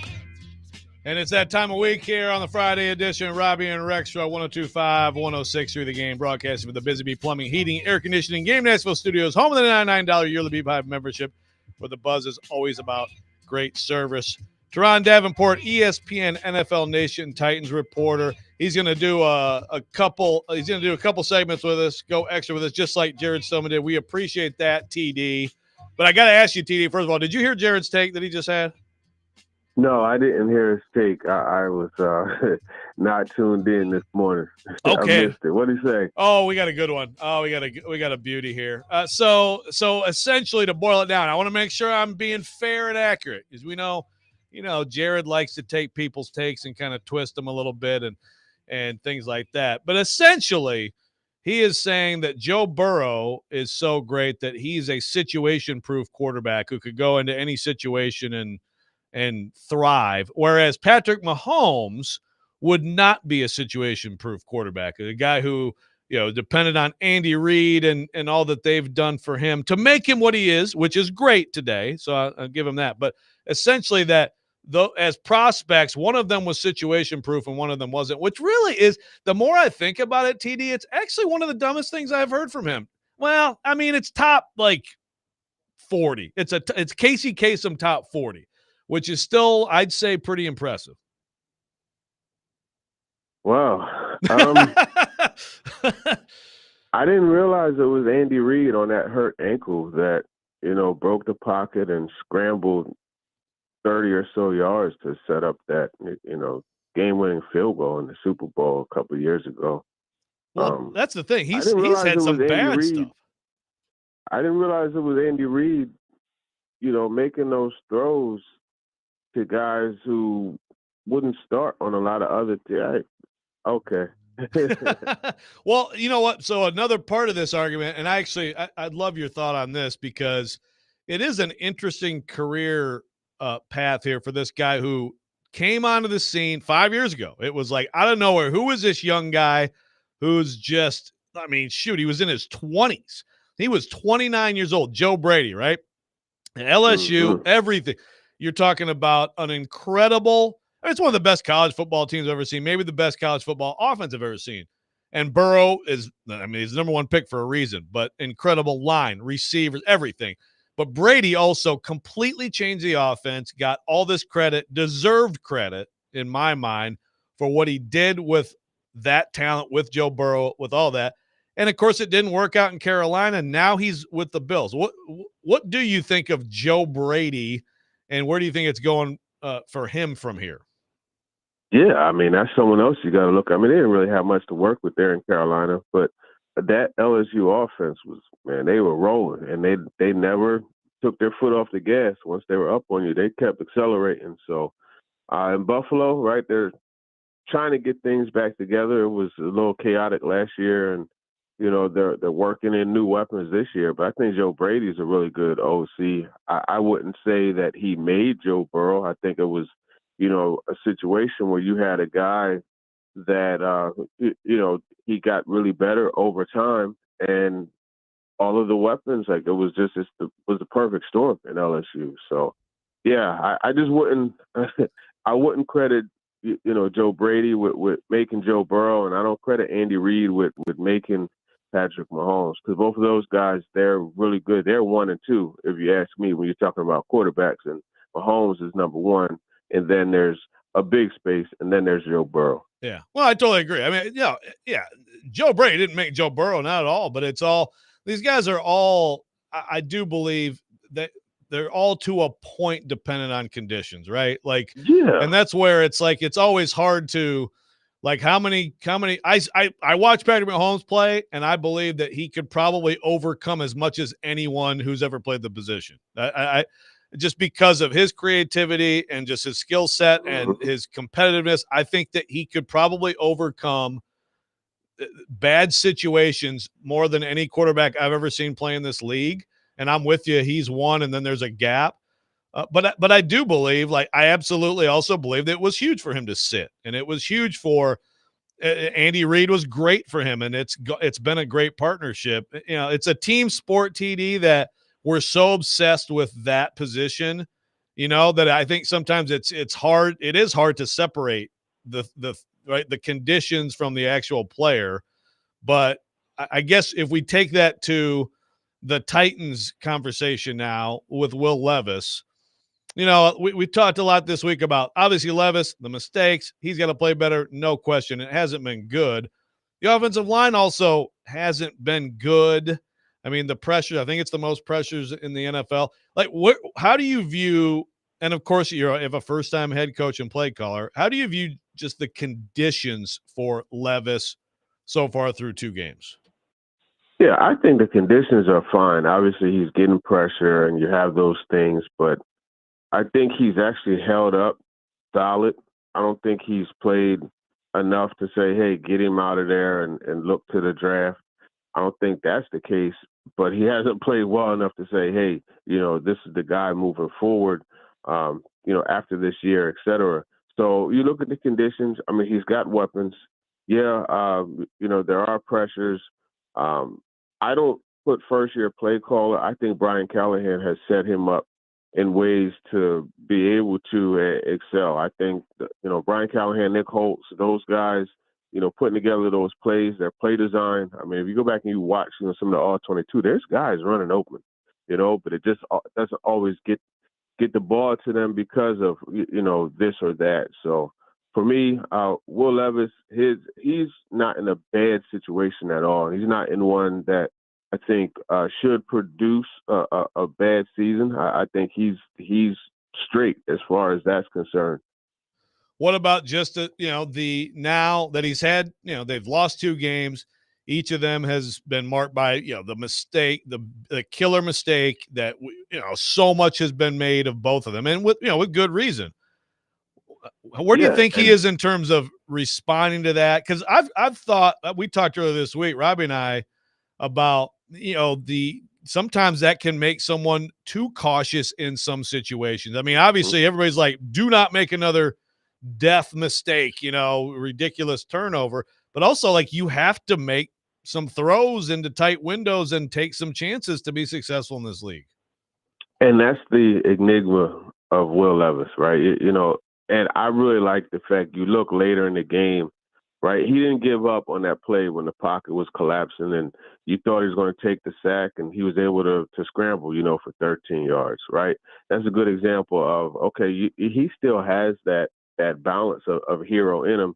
It's not going to be gone. And that was, you know, just a couple quarters after his ridiculous mistake. So I think it's still going to be there. I say this, though, go back and watch the Dolphins game last year, because, you know, that was an example of things where you say, no, don't do it. And then he does, and you're like, oh, that was a good play. You know what I mean? Right. So it kind of balances out. And I put it this way. It's the cost of doing business, right? Those mistakes are the cost of doing business, because there's going to be times where he makes a play like that. And you're like you look at the Dolphins game, for example, you know, he was running about to get sacked, and he underhanded the ball to Tajay Spears, and Spears picked up like 8 yards, and it was critical first down. You know, or you look at that second to the last touchdown where he's running to his right, and DeAndre Hopkins does a great job. Throw across his body. Across his body, and it's a touchdown. Like you got those plays that happen too, and everybody's like, oh well, if that was Patrick Mahomes, it would be all over SportsCenter, right? So it's like you have it's the balance that you have to endure, and that's just, I mean, when you have a guy like that, that's what you get. Yeah, well, it's funny you bring up, because it's like the TD pass to Ridley. And I think I might have said, you know, we were talking about it in the press box, but it's like that throw is like, if it was Mahomes or Burrow, it'd be like, oh my God, look at the ball placement, like the only spot you throw it. But of course, with a guy like Levis, it's like, oh God, he got lucky on that one, right? I mean, it's like, and I get it, like you know, you have to earn you have to earn that, where people are like, oh, he actually meant to do that, or, you know, this is what he does on a regular basis. But I could make an argument that was an incredible throw. Yeah, or even the throw to Tony Pollard, right? I mean, that was a really good throw, and yeah, the safety ended up crushing him. But I mean, like when he threw it, the safety had to travel an awful long way to get to the football. But it was, you know, thrown the exact way, gave Pollard a chance to run under it. So I mean, yeah, he makes some throws, and that's the maddening thing about Levis. Like he'll make a throw, and you'll be like, yeah, this is why I wanted to coach him. And then he'll make another throw, and he'll be like, just what Callahan said right on TV. Right, exactly. All right, we come back with Teron Davenport. We're going to get into the Titans defense and the game plan with a Packers quarterback question. But first, I do want to give a pair of tickets away. Nashville Oktoberfest by Centennial Capital Mall State Park, Sunday, October 6th. These VIP tickets include unlimited beer and wine in the VIP area, a 1-liter beer stein, German food, private seating, luxury bathrooms. Let's say caller number 5 at 615-737-1025. We'll be back with Teron Davenport, Robbie, and Rexroad.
Tune in to 94.9 The Fan today as the Nashville Sounds take on Norfolk. Pregame 5:20, first pitch 5:35 with coverage also available on 94.9 The Fan app and 949thefan.com. Sounds of Baseball 94.9 The Fan presented by Twin Peaks Family Leisure, 5 Points Roofing, and Busy Bee Plumbing, Heating, and air conditioning. Welcome back into Robbie and Rex Road here, 102.5, 106 through the game.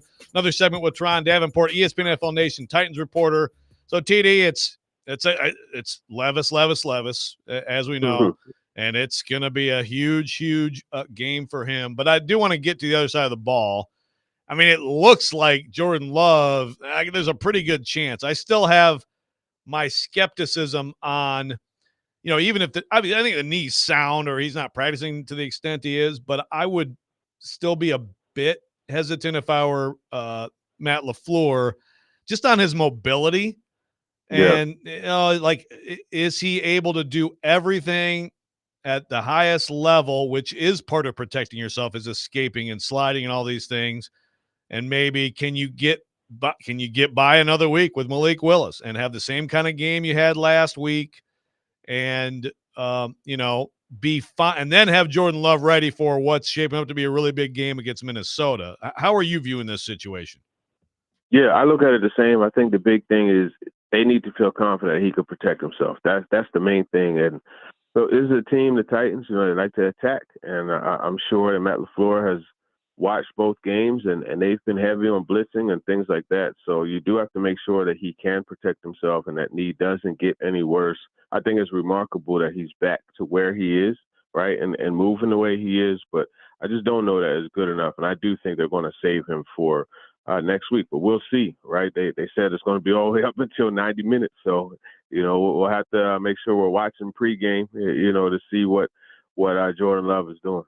Okay, so if you're Denard Wilson, obviously if it's clear that Jordan Love's out, I mean, you can dig in on what they did last week. They got single wing stuff in there and, it's some cool stuff. But you can dig on that and say, look, guys, Josh Jacobs does not trample us. We got to be ready for this and this and this. They're going to boot Malik Willis here and there and run some play action. But, this is the game plan. Very simple. And I think I'd like the Titans' chances a lot, frankly. I think that's one of those things where you spring it on the Colts and at home and you kind of get it going and your defense is playing well and it's a little different on the road. But if you're Denard Wilson, then how do you deal with a week like this when obviously if Jordan Love's in, it's a totally different offense and totally different type of challenge? Yeah, I still prepare the same. I think even if Jordan Love's in, I still don't trust his mobility, right? And so I attack it the same way, right? In essence, you want to force the pass game to beat you. And you do that by having that caged rush. You want to keep the quarterback in the pocket, but at the same time, you want to get that pressure on him and get him on the move, make him uncomfortable. I think the attack should be just the same as it was in the last two games. And you saw there were times where they tried to trap Aaron Rodgers into making a throw, but him being a savvy veteran, he peeped it. And he was like, oh, you know what? On this play, I may just have to take the sack. You know what I mean? And it happened a couple times. One of Landry's sacks was like that. So I think really it's all about just making sure these linebackers, right, and the safeties, they got to stay disciplined with their eyes and make sure that they don't, run themselves out of a gap, up front, and make sure that they don't, run themselves out of the play because you're going to see some misdirection. And then, just the gap scheme, the power that they like to do, they want their offensive line to move guys out of the way. And they're going to run to the outside, which is where the Titans have the weakness. So, to me, the game plan is stop the run by disciplined eyes, setting the edge, and then also swarming to the football. Or as Denard Wilson says, populate to the ball, because those are the ways you're going to get those turnovers that are just, avoiding them. I mean, this team is -4 in turnover ratio. That's dead last in the league. The Packers, they're +4, and that's tops in the league. So something is going to have to change in the turnover department if they want to win. Yeah, no doubt. I mean, they have to accept. The defense has played very well overall, but you do have to find a way to get the ball back, and especially when your offense is giving it away. I mean, it's it's just more pressure on them, but that's the reality of the situation. I thought Denard Wilson had some interesting comments also yesterday, TD, on Jeff Simmons, who, I mean, I guess I'd like to see more from Jeff, more plays, but there are plays where if he's picking or if he's occupying multiple people and Harold Landry gets a sack, you have to acknowledge that. And I just thought the one point he made was like every team their game plan basically starts with Jeff Simmons. But how do you think he's played so far? Yeah, I think he's played solid. You definitely need to see more production, though. I mean, and I'm as big on Jeff Simmons as anybody is, but okay, get the sack, get the tip pass to cause an interception. He's impacting the quarterback though, but it's just have some things that show up in the box score, and it's tough though because like Denard Wilson said, he's always getting the slide. You know what I mean? So he's kind of like the sacrifice, and that's why they have him as the shoot guy, and they're stunting around him, and that's how you saw Landry get a sack, last week, right? And I thought it was interesting also where Wilson said that those guys, they could call their own stunts. That's a nice bit of freedom that you see them having up front. No, that was interesting, and you followed up on that, and that was very interesting. And what you want to see with the Titans, I mean, you want to see T'Vondre Sweat increasingly make that a choice for teams, right? I mean, and that's the whole idea. I mean, if they're in conflict and it's like 93 and 98 are both such problems, then everybody else's job gets easier. So back on offense, TD, DeAndre Hopkins, I feel like one of the keys, along with certainly the offensive line getting better, but I feel like one of the keys for this offense is for Hopkins to resume being a key part of it. And, of course, I guess it's not resume because this is a new offense, but obviously last year Levis and Hopkins had a good thing going. It did look to me at times last week like he just didn't look exactly like himself, but obviously he's out there playing. What is it more? Because Callahan also said this week he's got to consider him more and he's got to have more plays where he's option one. How much of it do you think is that as opposed to just health that's not all the way there yet? Yeah, I think in essence, this is Hopkins, his preseason, honestly, his training camp, right? Because we know he was out for a bit, and you saw the snaps go from 15 to 26. It's not up in the 40s like the others receivers. So it definitely lets you know that he's not all the way back where he needs to be, even though he's out there. But my thing is just when you get him out there, maximize those snaps. And one thing that Callahan did say is that he has called some plays where he was the first option, but for whatever reason, whether the defense took it away or, Levis worked through the read quickly to the next progression, it didn't get the ball to him, So I think the big thing is about not as much how many snaps he's getting, but maximizing those snaps when he's out there. And he's clearly not, the DeAndre Hopkins that we know of, because you do see him laboring a little bit in some of the routes. But still, when he's out there and able to hit it the way he used to on those occasional reps, that's when you got to take advantage. And I'm assuming, Jair Alexander is probably going to see a lot of Ridley, right? I mean, that's what I would expect in this game. I would imagine, man, I love Jair Alexander. Great player. I love his game, and he's so feisty, man. I love it. So I can't wait to see this game this week and looking forward to talking to him before the game, too. If you go back and watch the Eagles game, he traveled a bit with AJ, and, and that's knowing that Devontae Smith is on the other side. So I would imagine, he'll travel actually with Ridley if he does travel at all. Yeah, absolutely. So finish it up here, TD. Back to Levis. Always goes back to Levis. What is your thought just on if it continues to be rough, if you can continue to have bad mistakes and you're just not playing well? I mean, I thought he played better in week 2, but it's still not good enough. If you're Brian Callahan, is it like, look, this season is Levis, it's about Levis, or if this defense keeps playing well and it's like, well, gee, this team could be 3-0, but for the quarterback screwing things up, and obviously there's also the punt blocks and all that too, but still we focus on the quarterback. Like, is there a point where Brian Callahan has to consider the locker room? That's the whole balance, and that's the task that Callahan is unfortunately working towards facing.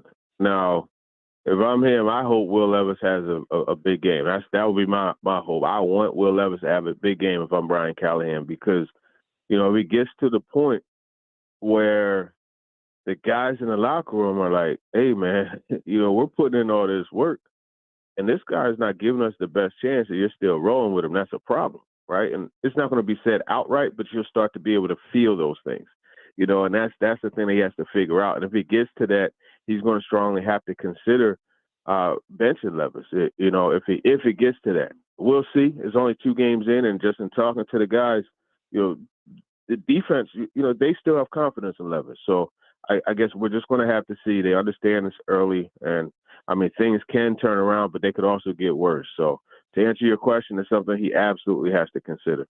No doubt. All right, Teron Davenport, TD, ESPN, NFL Nation. Thanks so much, buddy. Appreciate you going OT with us, and we'll see you Sunday. That's right. We did extended innings like Edwin Diaz, man. Let's go Mets. There we go. Nice. By the way, the Tigers are coming, baby. Tigers might make the playoffs. Get excited. All right, Teron Davenport. We'll see you Sunday at Titans Packers. And we come back. It's time for Pigskin Pick'em. Robbie and Rex are 102.5, 106.3 The Game.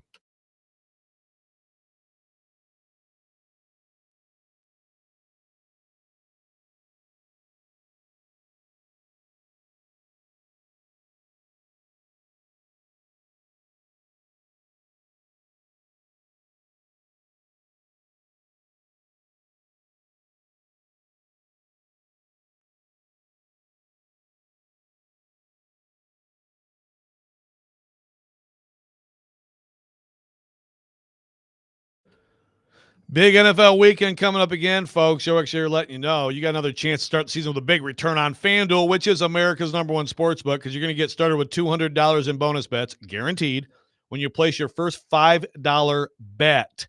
How about, let's talk about Titans and Packers on Sunday. A little same game parlay.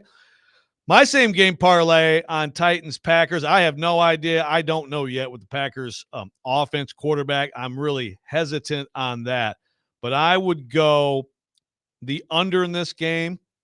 I would go over on Tony Pollard rushing yards, and I'd probably go under on Levis passing yards. That's what I would do. Do whatever you want. Just visit FanDuel.com/Joe102 and make every moment more this season. FanDuel is official sportsbook partner of the NFL. You must be 21 or older, present in Tennessee. First online real money wager, only $5 first deposit required. Bonus issued is now a drawable bonus bet, so it expires 7 days after receipt. Restrictions apply.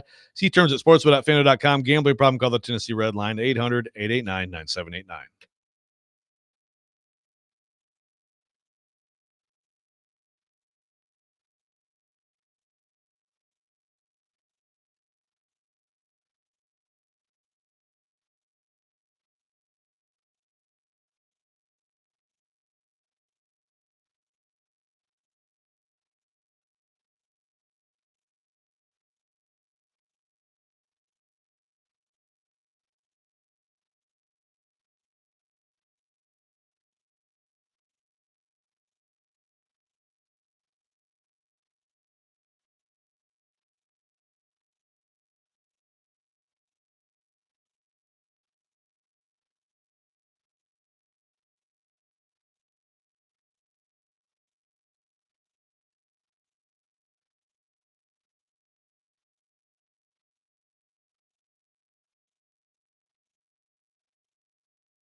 Now, it's time for Pigskin Pick'em with Robbie and Rexroad on ESPN 1025 The Game and the Game Nashville app.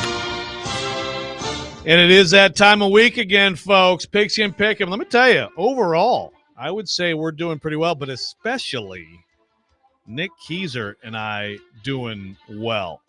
We got a heck of a battle here at the top. Last week, Nick Keyser, 5-1 with his lock for 6 points.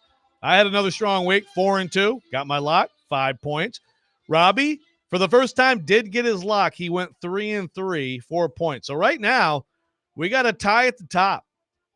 I'm 11-7, 3-0 with my locks, 14 points. Nick, 11-7, 3-0 in his locks, 14 points. Let's go. Robbie, 8-10, 1-2 on his locks, 9 points. So there's a little bit of a gap there. Robbie's got to make up. It is very early, as we know. And Robbie did, by the way, he's sick today. He did send in his picks. So we've got Robbie's picks, and we're ready to go. And let's start it off right here. Packers, Titans plus 2.5. I'm really bad about the ordering is messed up because Robbie's not here, but Nick, go ahead. Yeah, this weekend we don't know still if it's Malik Willis or if it's Jordan Love. Regardless, I think the Packers get the job done. So give me Green Bay plus the 2.5 this weekend against the two-tone blue, Joe. It's going to be a tough doozy to swallow. Lots of questions on Monday to address, but I think Green Bay comes into Nashville and wins yet another game with possibly Malik Willis. Yeah, and I if it's 3.5, I might go the other way, but I'm same way. I'm Packers. I'm going to go ahead and give those points and take the Packers. Robbie, same thing. So we are no longer WHMR. We are WHTR. We're all taking the Packers. All right, Vols Sooners. Tennessee at Oklahoma. Oklahoma's first SEC game. Some people think the Vols are going to absolutely crush the Sooners. Sooners are plus 6.5 at home. I'll go first. I think it will be a good game. I think it will be a better game than a lot of Vol Twitter does. And I advise you, Vol Twitter, if you have a 1-point win in hand, take the 1-point win. But I do think I think the Vols will win by about 7 to 10 points. So I am going to take the Vols and give the 6.5. Robbie also is taking the Vols. Nick, your pick on this one. Yeah, WHMR, right? It's just the way I think our program's going. There's a lot of confidence in Nico this weekend in his first road SEC game. I'm going Tennessee Volunteers minus the 6.5 as well, Joe. There you go. So we're all going Packers. We're all going Vols. Vanderbilt at Missouri. SEC opener for those teams. Missouri minus 20.5 points. I will start with Robbie. Robbie is taking Missouri. He is going to give the 20.5 and take that. Nick Keyser, what say you? Well, I think I'm taking a little bit of a risk on this, not with necessarily my pick, but I will be locking down on the Tigers this weekend to get the job done, minus 20.5 over the Commodores. I think Vanderbilt will impress early on and maybe stay in the fight. But ultimately, I think these Tigers pull away, Joe. Okay. Well, here is the only place where the three of us disagree on the three local teams that we're talking about here. I'm taking Vandy. I just have a weird feeling that I think Missouri will win. I think Missouri will win fairly comfortably by about 14-17. But I do think Vanderbilt will be more competitive than some people think. So that's the one difference in all of our picks. All right. And now we are going to our individual picks. I will start this off. Illinois at Nebraska tonight. Nebraska at home, minus 7.5. Illinois had an impressive win over Kansas. Illinois is ranked. Illinois is 3-0. I think Nebraska rolls. I like Nebraska a lot. I like them especially at home in this game. Give me Nebraska minus the 7.5. Nick, your first pick.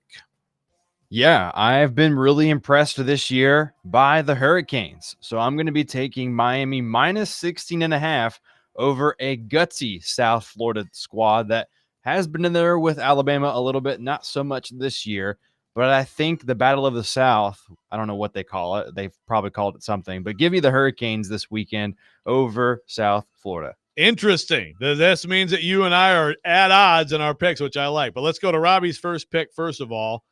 He's got Jags, Bills minus 4.5, and he's going with the Bills minus 4.5. I'm going to go ahead and get to my second one. I'm doing the same game. I think South Florida, I don't think they're going to win, and it's a home game, but I mean, is it, how much of a home? It's at Raymond James Stadium. I mean, there are probably going to be a lot of Hurricane fans. But I tell you what, Alex Golesh, South Florida, they were right there to win at Alabama a couple weeks ago. The final score is deceiving. They are going to make this a game. And in fact, this is my lock. I am going to take South Florida. I'm going to take the 60.5 points. I think it's going to be a dogfight. I do think that Miami ends up winning a close game, but that is my lock. So you and I are totally at odds. Sure. May the best man win here. That's right. So second pick, let's go with Robbie. He's got Arkansas, Auburn. Auburn is minus 2.5. It's a very interesting SEC opener for a couple of teams that are, trying to find their way. He's taking the Hogs. He is taking Arkansas and taking the 2.5 points. Nick, your second pick. Yeah, I'm going to head back to the NFL. I'm going to go with the New Orleans Saints. They've been rolling, but will they continue it against the Philadelphia Eagles? I think they do. Alvin Kamara looked really good last weekend. Derek Carr continues to have time and space in the pocket to make plays. Look for the Saints to keep rolling this weekend. Okay, what's the line? It is minus 2.5. Sorry about that. Okay. So wait. Hold on. The Saints are minus 2.5 over the Eagles. The Eagles are plus 2.5 in that game. Indeed. Boy, that is very interesting. All right, there you go, Saints. Let's go with. Well, you can go ahead and give us your third. You start us off in the last round. And the line that you were questioning just recently, I think it's probably because AJ Brown, is he missing this week? I don't think that's been ruled, right? No, I think he's expected to miss. Yeah. Okay, that might be why. Okay, my final pick of the weekend, also in the NFL. All right, Joe, give me the Cardinals +3 over the Lions. I don't like the Lions defense right now. It's been questionable. Last week was rough, and I think that this Cardinals offense keeps rolling with Kyler Murray. No, I like the pick. I mean, look, I know it was one game, but I mean, Kyler Murray absolutely destroyed the Rams last week. So, no, I absolutely like that pick. All right. We have Robbie's final pick. Let me find it here. Robbie's final pick. Broncos, Bucks. The Bucks are minus 6.5. He is taking the Bucks. Not only is he taking the Bucks, but he is making the Bucks his lock. Guarantee. So there you go. Robbie's pick, Bucks lock. Final pick of the day is Kansas State, BYU. This is an underrated, huge game. It's the last game of the night. It's kind of like replacing Pac-12 After Dark. Number 13, Kansas State, 3-0.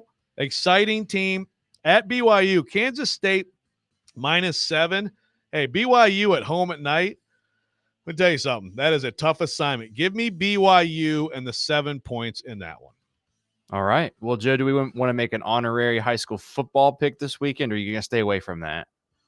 I mean, I'm not making you got a high school pick to make? I'm coming to watch the Rex Road tonight. Oh, well, hey, I'm not making a pick, but Nolensville Franklin will be a very good game. Very excited for it. Very nervous for it. But I was wondering why you hadn't said Friday night is for the Knights or whatever it is that I say that at the end of the show, but I'm wearing my thing. No, I'm wearing my thing. And when we come back, maybe we can talk more about that. Okay. Final segment, Robbie and Rex are 102.5, 106.3 The Game.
Tune in to the Chase and Big Joe show from 9 to 11 coming right up for your chance to win all-inclusive tickets in the Eurostone Club to see Kings of Leon live at Bridgestone Arena Thursday, September 26th. Contest presented by Green River Whiskey. Green River Distilling Company, Owensboro, Kentucky. Alcohol/volume varies by product. Please drink responsibly. Kings of Leon is going to be awesome. I'm going to try to see if I can get over to that. Welcome back. Final segment here in Robbie and Rex Road on 102.5, 106.3 The Game. Robbie, hopefully he's feeling better. I texted him. I told him, hey, have some saltines, have a little 7-Up. He had a tweet. I noticed. I didn't know. I went to bed early last night after it was clear Jets Patriots was going to be bad, but he had a tweet about how people say it should be fine. Your kid goes the daycare comes back with illness, should be fine. And sometimes it is not fine. Sometimes the parents take the brunt of it, but it's good for the kids. You got to get that immune system ramped up. It wasn't the cheese curds after all. As far as we know. I mean, I still think it's possible it was just some cheese curds that were incubating in his stomach, but I can't prove it. So big weekend ahead. First of all, yes, very nervous and excited for Nolensville at Franklin tonight. Just, main thing is just everybody stay healthy. That's the big thing for me. But huge weekend for the Vols, huge game for the Vols. I think this is Vols win this game, and it would take, to me, something really, really unexpected for the Vols to not be in the 12-team playoff. And I know it's very early to say that, but their schedule really is. There are tough games on their schedule, but the bulk of their schedule is actually not as tricky as it could be in this league. The SEC, we're going to see, well, not just with the SEC, with all these leagues, with these huge conglomerates of teams and just massive differences in schedule strength from one team to the other. And then we're going to have these ridiculous tiebreakers and title games. There's a lot of stuff about college football that's stupid. But this year's Vols, obviously they go to Georgia. That's not ideal. And they have Alabama coming in. But the rest of their schedule is really manageable the way things look right now. So you don't think if they lose this game, it will be a detriment to their playoff hopes? Oh, it will be, because if they lose this game, now you have to win one of Alabama or Georgia, and that's obviously no sure thing. But what I'm saying is if they win, then they can lose those two games, and I believe they'll be fine, and I can't find another loss. I can't find them losing it at Arkansas. Florida at home, they're going to blow them out. They are going to run Florida off the field. And I understand all you Tennessee fans who are screaming at me right now to shut up.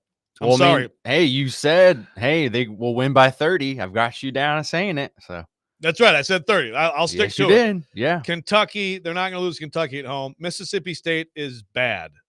UTEP, and then you have Vanderbilt here. I mean, so the schedule sets up to where if they win Saturday, I'm making a declaration. Tennessee is playoff bound in the first year of the college football playoff.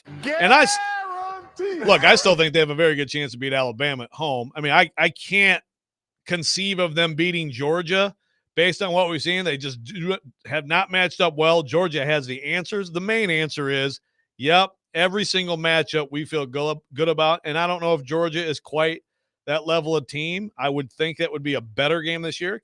But it's hard to pick them to beat Georgia. But again, that could very easily, if Tennessee wins against Oklahoma Saturday, that Georgia is just like a seeding game. Yeah, absolutely. It's a very different world in college football. I think a better world, but not everything is better about it. But I think overall it is better. But if they win, they're in great shape. I think it's going to be a better game than a lot of people think. So what about Vanderbilt? If Vanderbilt gets a big win this weekend, Joe, and we've seen them step up early, albeit it's against teams that probably a little more feasible to beat than Missouri. But what does a win for Vanderbilt do this weekend if they do end up upsetting the Tigers? Well, it puts them back in bowl. They can talk bowl again.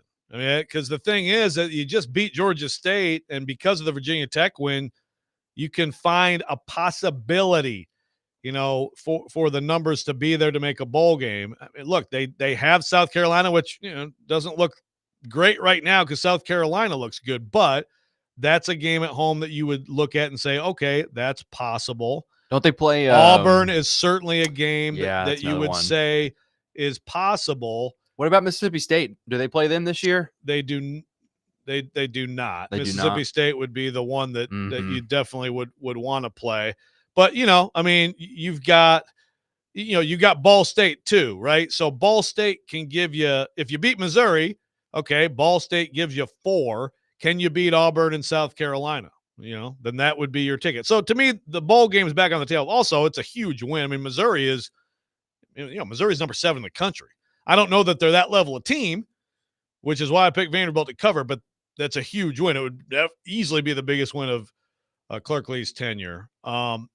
So, I don't anticipate it, but I do think that their offense is unique enough that it can be a more interesting game than some people. Adam in Portland on the text line says, Joe, you crush it today by yourself. Are we sure Robbie isn't playing hooky so he can rest his voice and cheer for Malik? That is a fair question. That is a very good question. And thank you for the compliment. I actually agree with Jared. Jared had another atrocious take today of the Burrow Mahomes thing, but I think Jared's generally right about me on microphone 1. Not a comfortable spot, but we got through it. Hey, don't beat yourself up, man. No, it was fine. I mean, it's okay. It was fine. It's not my comfort zone, and we got through it. We were fine. Exactly. Michael Jordan had to go through his flu game, and sometimes Joe has to step up in a pinch. Hey, when both of you were out, I had my moment too. So that happens. So is this Robbie's flu game? Is that what this is? Or it would be his coming. And it's his. This is Scottie Pippen taking over, dominating the ball. Yeah. For a game. Titans Packers. I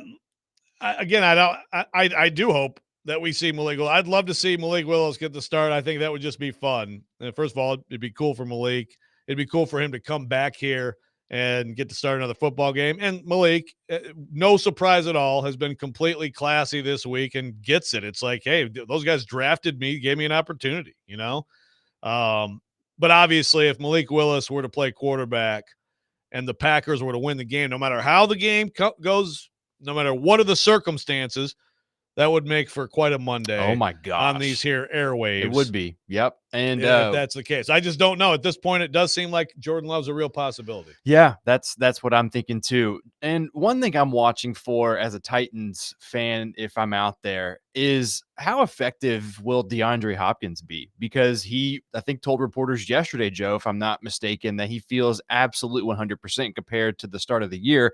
Still early, but he didn't look like himself. I know TD kind of talked about him as well. You can go catch that on our podcast. But look, I think he's got to get going. I mean, there's obvious disconnect with some of the wideouts on some routes. How can DeAndre get put in this game plan this weekend?